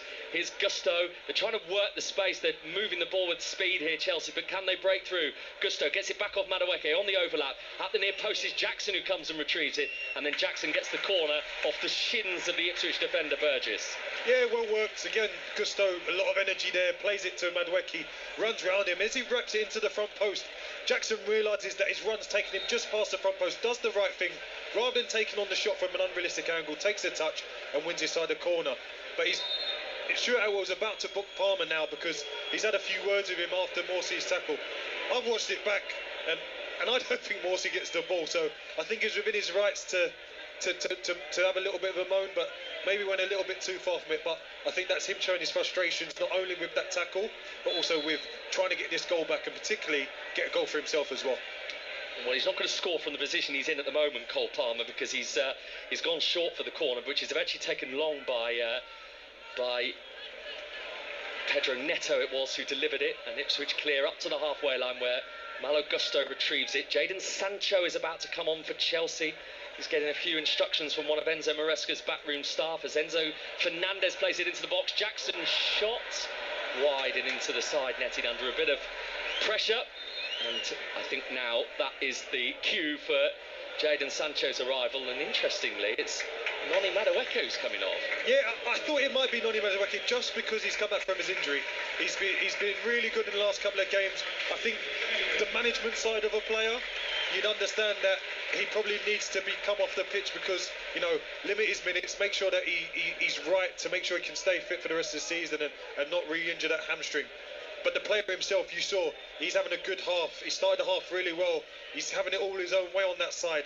He put his hands to his head and he's disappointed to come off, but runs to the side, accepts the manager's decision, and I think afterwards he'll be okay with it. But yeah, I'd be really delighted if I was Ipswich to see him come off the pitch, but let's see what Jadon Sancho comes onto the pitch today, because he's gone to the left now and Neto's come to the right hand side. Yeah, so we've got brand new match-up on this near side to us. So Pedro Neto now is the right winger, and Connor Townsend obviously has come on for Ipswich at left back, and Sancho on the opposite side, as Curtis Davis says.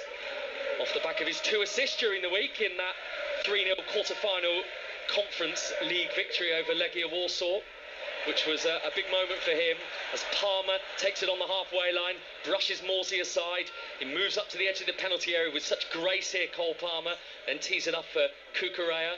Back into the right-hand side for Fernandez, further to the right wing for Neto, who is now delivering something different from the opposite side. Enzo Fernandez. Now Gusto's certainly offered something Chelsea a little different since he's come on in terms of attacking intent. Back with Neto. Neto shoots. Might have been Clark or maybe Cayusta, one of the Ipswich players, getting their back in the way of the ball. They both went towards it, but they are struggling at times, Ipswich, to get hold of that ball, and Chelsea are coming at them again here. Fernandez's delivery, missed by Jackson, cleared away before Cucurella can get there, and picked up by Sancho on the left. Yeah, Ipswich just lacking that little bit of composure. They showed a little bit of composure at 2-0. Palmer's cross, Townsend's clearance with his head, and scooped away on the half volley by Jack Clark for Ipswich. At 2-0, yeah, they allowed themselves a little bit of composure and a little bit more relaxed with that cushion, but after conceding the early goal, they've been a little bit more snatchy with their defending, but it's kind of must defending. Although this will probably, we're still going to see them go down. They're defending with their lives, and to a man, they've been brilliant with their defensive work. Cole Palmer shoots, and via what looked like a scuffed deflection, it takes it away for a Chelsea corner, and there are Ipswich changes, I think, that are coming here. Well, yeah, it's interesting to see. I spoke about it earlier, saying at what point would a Delap come on if he's meant to have these bruised ribs. We're sitting here with 20 minutes to go, and he's about to come on along with Jaden Philogene. So it's interesting to see who they come on for. Is it going to be obviously likely to be Hurst for Delap? But yeah, to see what they do with this substitution. But yeah, really surprising that if Delap is that sore, that he's coming on this. Well, I say early, but with 20 minutes to go. Neto shoots. Oh wow! From the edge of the penalty area, Pedro Neto. That looked like it was flying towards the top corner of Ipswich's goal. It can't have missed by too much. It's a goal kick, and now we're going to see Liam Delap, who had his top off a moment ago, just before he put the pink jersey on, and you could see just what a big physical frame the Ipswich forward is. So he's on, and as Curtis Davis says, Jaden Philogene is going to be part of this double change, and it's George Hurst and Jack Clark who make their way off the pitch. But the cynic in me also says, you saw what a big frame he was, but I didn't see any protective bandages or anything around any ribs. So am I making a rumour that isn't there? But you know, I would have thought with a player that again is as important as him, especially for the rest of the season, and see if they can finish the season in a strong way and in a good momentum. I didn't see any protective padding, so maybe that might be the player himself. He's hard as nails and wants to crack on. But yeah, it'll be interesting to see this energy that they're bringing on now, to see if they can get another goal. Not to add to your conspiracy theory in any way whatsoever, but Liam Delap is one booking away from a one-match suspension for Ipswich. If he was booked now, he would miss the Ipswich game against Arsenal, and after today, the yellow cards are wiped out in his Premier League season. So who knows? Who knows? Yeah, well, that's it, yeah, but depending how the game goes, he's not going to change the way he plays. I think he plays on the edge of the game in terms of he's a big, strong boy with obviously great quality, but if he needs to put himself about, he will do, and he'll let those Chelsea defenders know that he's there to make mean business, even if he's got a sore rib. So he's coming into the game with 19 minutes to play, and with the scoreline, Chelsea 1, Ipswich 2. The goals in the first half for Ipswich from Enciso and Johnson. The response from Chelsea right at the beginning of the second half with Cucurella. But Chelsea haven't quite managed to find their way in this game, to work their way back into it. And there's a pause here because Enzo Fernandez and Jaden Philogene have gone in for a tackle on the halfway line, a completely legitimate fair one, but Philogene looks like he's feeling his right knee, Curtis. Yeah, at first I'm glad, having watched it back, there seemed to be a clash of knees. So yeah, oh no, it's actually not a clash of knees, no. I think he's maybe tweaked his knee, because he was caught on the edge of his toe and maybe tweaked his knee. Sometimes you open up your medial ligaments, which can be quite sore. He seems to be limping along, but might be okay. They've sent players out to warm up in case he's not, but he wants to get on with it. It's not one that they've had to have too long with him. He seems okay, but I think he's gonna crack on and give it a go. But if not, Connor Chaplin looks ready to come on and take his place. If not, he's not moving that well at the moment, Jayden Philogene, but he'll want to just try and get a bit of movement back into that leg again. He's sort of skipping around at the moment, with Chelsea moving the ball away from him. Not that he's much of a barrier. He's gone down now. He's going to have to come off Jayden Philogene as Chelsea move it with Sancho on the left. Sancho's across and Fernandes there. And Fernandes with a bit of defending from Connor Townsend, who's getting a pat on the back of the head from all his fellow defenders there, Connor Townsend, because his touch to get there ahead of Enzo Fernandez was absolutely crucial. It's a Chelsea corner, but because of that injury to Philogene, they're not going to take it yet. It's great defending from Connor Townsend, and when you talk about players being back there and not just being passengers, he's the left back. He comes all the way across, he leaves his man at the back stick and comes all the way across, sees Enzo's run and gets his toe there just ahead of him to stop Enzo having a tap in. Well done, Connor Townsend. Great defending. Keeps Ipswich 2-1 in the lead. And unfortunately, we see Philogene laid in the middle of the pitch. And as I said, those ones when you catch your toe, that it can open up the medial ligament. And yeah, it looks a sore one. And it's going to be Broadhead, not Chaplin, that comes on for him. But really frustrating. Just come on. Was just looking to stretch the game. And yeah, unfortunately for him, he sees an early substitution back off. Yeah, so this is a real shame for Jayden Philogene. He'd only been on the pitch for about 2 minutes, but he's lying down in the centre circle at the moment, and he's holding his right knee, so he is in a lot of pain. And Ipswich, of course, having brought on Connor Townsend and then separately brought on Delap and Philogene, this is their last substitutes window, as it were. So they're going to make 2 changes here, Kieran McKenna. So it's not just Broadhead is coming on. Jack Taylor, the Irish midfielder, is going to get some minutes here as well. So Philogene cannot put any... He's on his feet. He's got Ipswich medical staff members either side of him. His arms are draped around the shoulders of both of them, and he just cannot put any weight through that knee at all.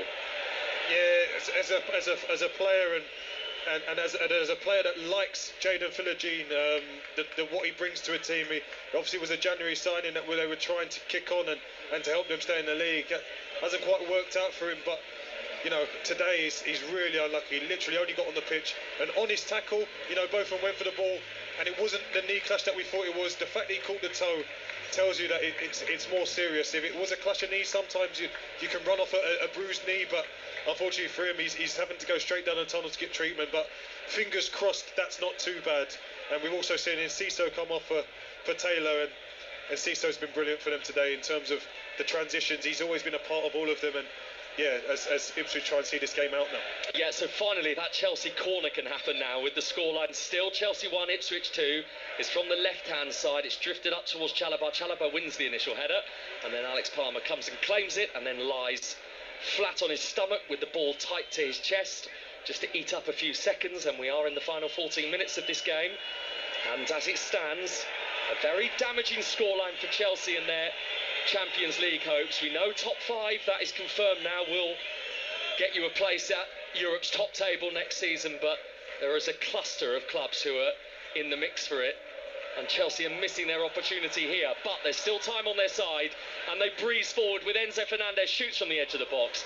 Palmer low to his left, takes it, the Ipswich goalkeeper. Again, Palmer's had to make a lot of saves today. A couple in the first half were good saves that kept him in it, particularly the header from Colwell in the first half, but that one was a routine save again.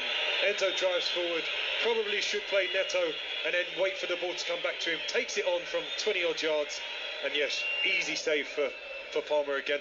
Are they closing in Ipswich on more Premier League away points? 65% of Ipswich's Premier League points this season have come on their travels, and if you're into your stats, there are only 2 clubs in Premier League history that have collected more points across the season in terms of a percentage away from home than Ipswich are on course for right now, and obviously they're potentially going to add to that today as Delap picks the pocket of Pedro Neto, not too far outside Chelsea's penalty area, into the box he goes. Chalobah challenges him, it's going to be a corner. Kieran McKenna on the edge of his technical area, hands up in the air, applauding his forward for his hard work in getting that Ipswich corner. Yeah, you said it right, he just pickpocketed it. There was a bit of confusion between the 2 defenders in Neto and Chalobah, and then Liam Delap just drives away, but Chalobah manages to get his shape and makes a really good tackle in the end to stop Delap. Ended up having a shot on their goal. Curtis Davis with us here for commentary on 5 Live Sports Extra, as the Ipswich corner in front of their visiting supporters is swung into the edge of the 6-yard box. Caicedo's header away, And then Townsend just about gets his head on the ball, and the ball bounces out to this left side towards Johnson. Jackson jumps ahead of him to win it for Chelsea on the right wing. Infield for Palmer. Palmer's pass forward, it ricocheted up off Taylor. There was a shout for handball from a few Chelsea fans around us. Palmer's got it again for Chelsea. He sees the whole picture.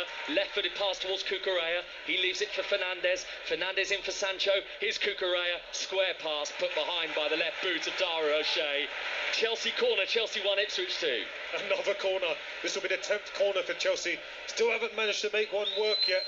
And they've taken this one short really quick. Short to the edge of the box. Sancho curls it! Oh, what a screamer from Jadon Sancho! That is unbelievably good. Sancho's collected the ball on the edge of the box, and he has put that right in the top corner, where the owl sleeps, as they say in some countries. Sensational from Jadon Sancho. He hasn't had too many sparkly moments like that in a Chelsea shirt, but that is a splash of Sancho of the past, and it's Chelsea 2, Ipswich 2. And I've just given the opposite of the commentator's curse. As they take the quick corner, it's going to take something special with this Ipswich team putting everything on the line to defend. But it's a simple corner, played out, it's 2 out there, and Morsey goes out on his own. As he goes to Sancho, and he's on the left-hand corner of the box, and he just opens his body and just whips it into that top right-hand corner. Palmer, absolutely no chance. Fair play to Jadon Sancho, but our Chelsea fans off their feet, trying to roar their team on to go and get the full 3 points. His first goals in the Premier League, Jadon Sancho, since early December, and there was a big grin on the face of the Manchester United loanee, having scored a goal of that quality, and Stamford Bridge erupted with noise that feels like they believe now they can go on and win this game, Chelsea, as we move inside the final 10 minutes. Yeah, they're going to keep going for it. They've obviously got to go pedal to the metal and try and get this third goal to win the game, but they still need to make sure that on these transitions, we've seen what Ipswich did to them in the first half. With the fresh legs of Delap, Taylor, Broadhead, all in the team now. They need to make sure that whilst they want to get that third goal, they don't leave themselves open to the counter-attack. Here he is again, Sancho, for Jackson. Jackson on the left wing. Jackson's cross, awkward from O'Shea. He's trying to rectify his error to stop it going behind for a corner. He did just about do that, Dara O'Shea, but at the cost of a throw to Chelsea. As there's 2 balls on the pitch here, so the referee's going to have to stop players in. No, he's going to allow things to continue, even though an Ipswich player has kicked the ball out while the game is continuing. That was a bit of an odd one. Here's Cole Palmer. Palmer, Sancho on the left. Sancho, full of beans now, with Caicedo. Caicedo was winding one up as if to say, whatever you can do, Jadon Sancho, I fancy as well, but it's blocked. I would have liked to have seen that gone through, because the connection on it was solid. Solid connection, looked like it was going straight as an arrow, but it's a big block, I think, from Dara O'Shea again, who's been... Listen, there's been 2 goals conceded, but he's stopped a lot of things. He's been brilliant today, and he's been a big difference in whether it could have been 2-2 or 4-2 or 5-2 to Chelsea. But 2-2 is the scoreline, but it was 2-0 Ipswich. And unlike in December when they last met these two, Ipswich have been unable to hang on to the advantage they had. And here's Enzo Fernandez with Chelsea, buoyed by that Jadon Sancho goal. Gusto from the right wing into the box of Neto, turns, chips it up to the far post. Cucurella with the downward header, and out it goes by Burgess. But really now, Curtis Davies, from an Ipswich perspective, it is 11 men behind the ball, and most of those 11 men are halfway inside their own half, as Chelsea collected again in by Enzo Fernandez, headed away by Dara O'Shea. Seems to be on the end of absolutely everything, and finally a bit of a break for Ipswich as Liam Delap collects it, wants to run down the left channel, gets away from Chalobah. He's sat Trevor Chalobah down, and he's kept going down this left-hand side. Now Enzo Fernandez is over there, gives him a little nudge. Delap's won a corner. How good is that from Liam Delap? Such brilliant work. And when I talk about the brilliant work, it wasn't just the case that he was strong and powerful to run forward. It's the intelligence of the little touch, the subtle touch that he takes. When he starts Chalobah, he takes it back as if he's going to play it backwards, takes it back past him, and knowing that he probably hasn't quite got the energy to get past Neto again, just smashes it off of him and earns his side a corner late on this game. And could we see Ipswich take the lead again? Well, we've had a few twists in this game already, haven't we? What about one here with the scoreline Chelsea 2, Ipswich 2, the corner from Ben Johnson up towards the far post. There's the header right at the goalkeeper Sanchez. There was a cluster of Ipswich players lurking on the edge of that 6-yard box. and Sanchez making the save. And I think it was O'Shea again who got his head to it, but unfortunately a clean contact, but straight at Sanchez. But Chelsea have given it straight back to him. Yeah, Broadhead down the left wing. Broadhead blocked by Caicedo. Another Ipswich corner. And now it's those Ipswich fans again who are refinding their voice in the shed end behind the goal that Ipswich are attacking in this second half. Couple of quick consecutive corners here for Kieran McKenna's team. They've played their part, haven't they, the Ipswich fans? They've been up off their feet. They've made it really interesting. They've got right behind the team, and it's made for an interesting game. But Ipswich aren't out of this. With these chances coming up late on, they've got a little bit of momentum. Can they take one of them? Yeah, and the two centre-halves are in there again. O'Shea and the tall Cameron Burgess, along with Delap and others, as Johnson pops it up to the far post. The downward header is wide at the post. There's a Chelsea an Ipswich shout for a corner, I think, but it's not been given, and now they're going to have to get back, and there's lots of pink shirts trying to get back here for Ipswich because Chelsea have distributed the ball very quickly up the left wing. It's Jadon Sancho, Cucurella on the overlap. Cucurella bashed into by Morsey. Free kick and a probable yellow card coming the way, I think, of the Egyptian. Indeed, it is a booking from Stuart Atwell for Sam Morsey. Really interested to see whether Chelsea do throw anyone on. You know, they've obviously got some decent players on the pitch as it is, but whether they go for it and maybe take off one of the defenders and go all out. But yeah, Enzo Maresca doesn't seem to be looking round at anyone. Nobody seems to be warming up. Seems to be quite happy with what he's got. So yeah, let's see how these last 5 minutes plus stoppage time play out. It's been a really, really good game. 2 first half goals from Ipswich, 2 second half goals from Chelsea. Enzo Maresca is thinking about possible changes here. Christopher Nkunku it is, who is hastily getting his jersey on in front of us, the Chelsea substitute, but not before this Chelsea free kick, going from left to right in this second half. 2-2 the scoreline. Neto, left-footed, Chalabar over the bar, down into the ground and over the bar. Did somebody get a touch on that? Did Palmer get a save on it? It's a corner. Yeah, I'd like to say it's a really good save, but he's got to score. He has to score. Once he gets his head to this, he's about probably 3 yards out at the right backhand post, and somehow he manages to head it from how high he is, be it 7 foot high up in the air. He heads it down to the floor, which allows Palmer to make the save. Does really well to get across, but he should be scoring there. Short corner given to Palmer. Now Malo Gusto for Chelsea. 2-2. Palmer swinging it in, left-footed. Nice bit of depth on that, off Burgess's head, and behind for another Chelsea corner. And we are in the final 4 minutes plus stoppage time to go here. Corner number 12 for Chelsea. They just keep on coming, but yeah, it's really, really frustrating for Chelsea, but they've got to keep going, got to keep Palmer from distance over the top of the bar. It was a bit of a pile driver from Palmer, rising and kept on rising, and behind it goes for a goal kick. And now off the ball, there's a bit of pushing and shoving between Nicholas Jackson, who has just pushed Alex Palmer, the goalkeeper, down to the ground there. I'm not sure what that was about. I don't really understand why Nicholas Jackson is getting involved with the goalkeeper. The goalkeeper's coming out to say something to his defender, and he's acting as if go take the goal kick, go take the goal kick. You don't have to go and push him yourself. The referee will tell him to get back in his position. He always takes the initiative to take it upon himself. He did it earlier when he accidentally, well, I say accidentally, he went and pushed Dara O'Shea in his face. Probably should have been booked for that. Got booked, and now he's been substituted for Nkunku anyway. And yeah, really, really bizarre moment. Don't think it's frustration from himself not being able to get the goal. Looks a dejected character considering his team are back in the game. But yeah, there'll be high frustration from him from still not being able to score since the back end of last year. He's got his head bowed actually, and he's just sort of sat down quite angrily into his seat just in front of us, Nicholas Jackson.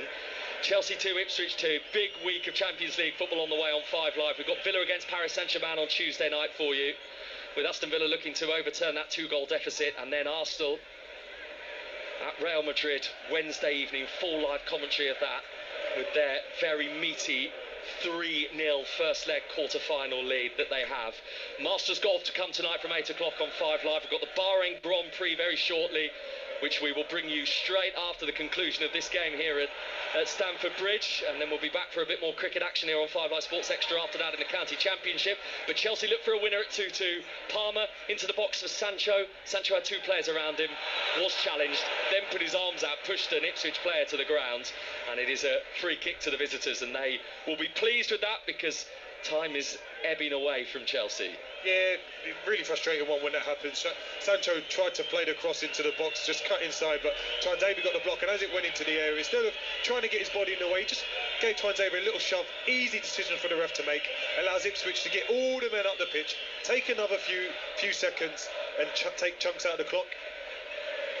It was Liverpool 1, West Ham 1. There was a late own goal from Andy Robertson, but immediately Virgil van Dijk in the 89th minute has made it Liverpool 2, West Ham 1. His broad head for Ipswich. Now Delap, he's banged into, and it's going to be a free kick to Ipswich, 15 yards outside the Chelsea penalty area, and it's now Wolves 4, Tottenham 2. So Spurs did make it 3-2 through Richarlison, but Mateus Cunha on his return after suspension has got Wolves' 4th goal there, so that means that not quite, but Ipswich will be right on the brink, I think, of relegation after this. It won't happen this weekend, but I need to do my mathematics if it stays 2-2 here to work out whether it could happen for them next weekend. Are you telling me you didn't bring your abacus? There's no room in this press box for that. In it comes from Morsey, down by Burgess, hit by Taylor over the bar on the half volley. The ball bounced up. He tried to get his foot over it and couldn't. And that was a big chance for Ipswich. 2-2. It almost seemed in slow motion as well. As it's gone up, Burgess does the right thing. He knows he can't score, so he just heads it back into an area. And as Taylor comes onto it, he's all alone. And you expect, just with the quality that he's got, he can't quite get his foot over it. Hits it with power, but just goes slightly over the bar. And yeah, that's a big chance right at the end of the game to try and win the game and take all 3 points for Ipswich. He was the player that scored that big chance. You might remember at Molineux when Ipswich won the game in the very last minute against Wolves a few months ago. Jack Taylor. He wasn't able to get another big winner there. There's a foul on the halfway line on Johnson. Will give Ipswich a free kick here, and we are about 20 seconds away from seeing how many minutes are going to be added on at the end of the game here, and Ipswich in no serious rush, I think, to move things along here. Yeah, a little bit of gamesmanship. I think Cayuste's just done the right thing. It wasn't a connection from Nkunku on his head, but he took his time getting to his feet, didn't need any treatment or anything. But again, a free kick on the halfway line gives Ipswich a chance to get those big men forward, and they've had joy over the last couple of times with these corners and the free kicks they've had so far. And we're into 6 minutes of stoppage time, so forward it goes from Morsey, and that is a complete waste, really, from an Ipswich perspective, because Broadhead had hold of Fernandes. Fernandes went to the grounds, and before the ball even hit the grounds, Chelsea are given a free kick. It's really frustrating when you have a forward player do that, particularly when it's not against the player that's going to affect whether it gets headed or not. If they try to maybe block an important big defender, then it makes sense. But to do it against Fernandes was never going to win the header there anyway. Yeah, just allows Chelsea to get forward now. Chelsea got a throw in the attacking third of Ipswich's defence. Well, they are going to be desperate, Chelsea supporters, absolutely desperate for their team to find the winner. As it stands, they have moved up to 5th. They're level on points with Aston Villa, 54 points each, and a point behind Manchester City. But a late Chelsea winner will take them back to 4th in the Premier League table, where they began the weekend. But they've had to come from 2-0 down here against Ipswich, and 2-2 is the scoreline at the moment. In stoppage time, at the end of this second half, as Neto puts his foot on the ball, sends it infield for Colwill. Colwill on for Palmer. Palmer nudged off for Caicedo, and cleared away with purpose from Cayusta up the pitch and into Chelsea's half. Yeah, just Ipswich seem like they're going to see this out. I think Neto's looking a little bit tired. Those Chelsea players, because of their effort and their hard work, are looking a little bit tired, a little bit void of that final bit of quality. But yeah, they've got a couple minutes left now to try and get over the line. Sancho, who got the equaliser. Gusto, periphery of the penalty area, won back well by an effort from distance. Sanchez is actually off his line. He's going to be fine, the goalkeeper, but it was something from Tara O'Shea that would have been extraordinary with a capital E. It would have capped off a decent performance from himself as well. But yeah, I think us defenders need to know our limits, and leave that to the special players like the Cole Palmers of this world. Well, the reason for my pause is I couldn't quite believe it was Dara O'Shea trying it. Here's Neto and Nkunku. Palmer! What a save from Alex Palmer. One Palmer stopped by another. Ipswich's keeper jumping to his right-hand side, because I think that was heading in and he got fingertips to it. It's a Chelsea corner. And we spoke about Cole Palmer earlier, not quite getting the space to have that shot, sometimes being a bit forced, but this one just falls right to him. Takes the first touch straight out of his feet, and now he's bending into the bottom corner. What a save from Alex Palmer, and he keeps it at 2-2. So the corner short from Chelsea, it's what they've been doing all game. It brought them success earlier. It's worked back, it's in by Palmer, it's over the head of Chalobah. It's come to Neto off the chest and over the bar on the half volley. Didn't ever look like he had full control of that situation, Curtis. No, I think as soon as he took the touch and it went to his left, even if he got a really good contact, there were about 4 or 5 bodies in his way. He would have had to do really well to put it into the goal, but he ends up scuffing it, goes way wide towards the top left-hand corner of the post. And yeah, just another opportunity missed, but you know, Ipswich have defended valiantly, and I think Alex Palmer's been brilliant in the nets. So they're through the halfway point of the 6 minutes of stoppage time, Ipswich, hoping that they can repel Chelsea for a couple more minutes. It isn't ultimately going to change the situation for them down at the bottom, particularly as it has finished Wolves 4, Spurs 2 at Molineux. So Wolves are going to increase that gap between them and the bottom 3 as the cross into the box for Ipswich. Oh, it's not cleared away by Chalobah. It's Taylor. He's hit the side netting. That was a chance for Jack Taylor to score the winner for Ipswich, and he thrashed at it. Total naivety. Chalobah, I don't know what he's doing. You've got a chance to head the ball clear. He cushions it in the box. The only person that's going to go to is a pink shirt. It lands to Taylor, takes it wide, can't quite get the angle. But yeah, just unlucky. Gets the power, not the angle, hits the side netting. But Chalobah needs to head that clear and clear it properly. You can't be worrying about trying to keep the ball in play and win the game. You've got to clear your lines and defend properly. 90 seconds to play. Here is Chelsea with Caicedo into the penalty area. Enzo Fernandez. Oh, what a block. That's really good, the combination of Connor Townsend and Alex Palmer, and they managed to get in the way of Enzo Fernandez's effort, and it spirals away for a Chelsea corner, which they've taken short because they don't have time really to waste here, Chelsea. We're in the final 60 seconds now. Gusto swinging it in from the right, downward header wide of the post, and it's going to be a goal kick off the head of Levi Colwill. Yeah, as that last chance came just to Enzo, I think if he managed to get the touch just on the inside, it opens a whole goal for him. But as he takes the touch, it's in favour of Connor Townsend. He stands really big. Enzo takes on the shot, and Townsend half gets the block, and Palmer finishes it off with his right hand, actually. It's a really good save as well. I thought Townsend did most of the work, but Palmer with a big right hand for yet another save. And he's probably deserves a man of the match performance from this. A bit of an error from Colwill at the back. Delap took it off him, and did Colwill make connections there? No free kick. Broadhead thought that it was going to... in fact, it was Taylor who was fouled, or thought he was anyway. He was certainly felled by Colwill, but no free kick given. So it has given Chelsea the possession, but they haven't got the time on their side because that is the minimum 6 minutes of stoppage time. They're on the halfway line with Caicedo. There isn't going to be a Chelsea winner. Ipswich have picked up a very big point here at Stamford Bridge. It may well be that it is one of their final Premier League games of this season, Ipswich, because survival from here looks nigh on impossible, but they have collected...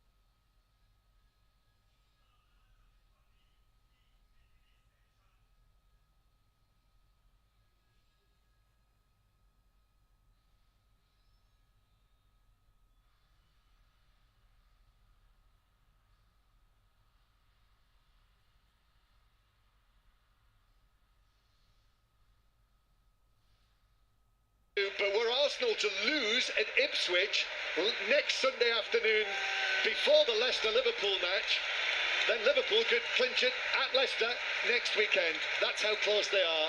And more applause, more Liverpool cheers ringing around after a final score of Liverpool 2, West Ham 1. And we'll We'll be back at Anfield. The full-time whistle has just gone at Stamford Bridge. Mike Williams. Chelsea 2, Ipswich 2. A point, not much use to either of these two sides, really. Ipswich were 2-0 up at half-time and dreaming of a first win at Stamford Bridge for 46 years. Well-taken goals from Enciso and Johnson against the run of play, giving them that 2-0 lead. But Chelsea came flying out the traps at the start of the second half. Mark Cucurella bundling home after just 18 seconds.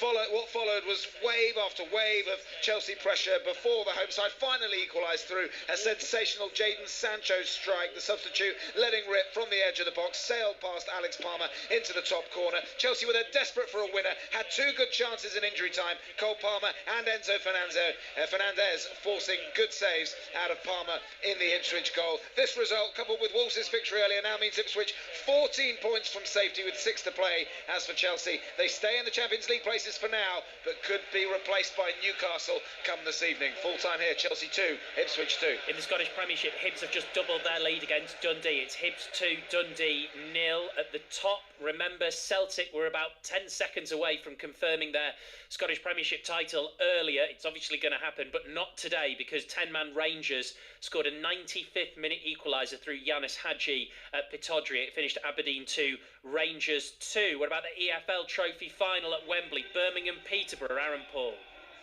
Half-time here, Birmingham 0, Peterborough 2. This has been an excellent showing from the Poch.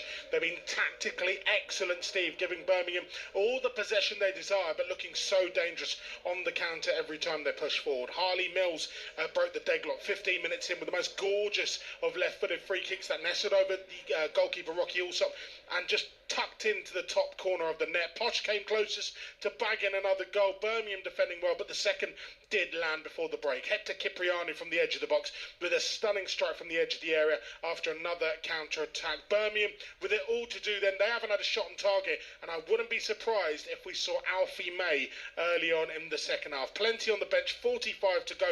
Darren Ferguson on the hunt for yet another EFL Trophy medal, and his side are going well. Birmingham 0, Peterborough 2. It is a Manchester derby in the semi-final of the Women's FA Cup. Emily Herbert, half-time.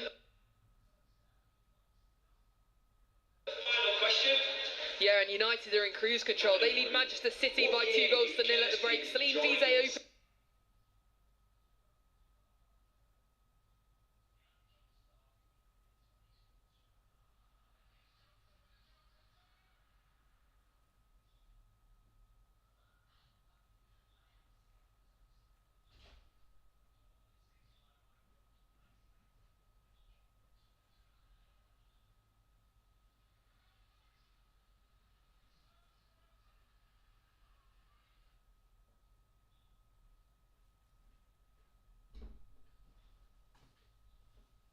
Chasing the game, they looked to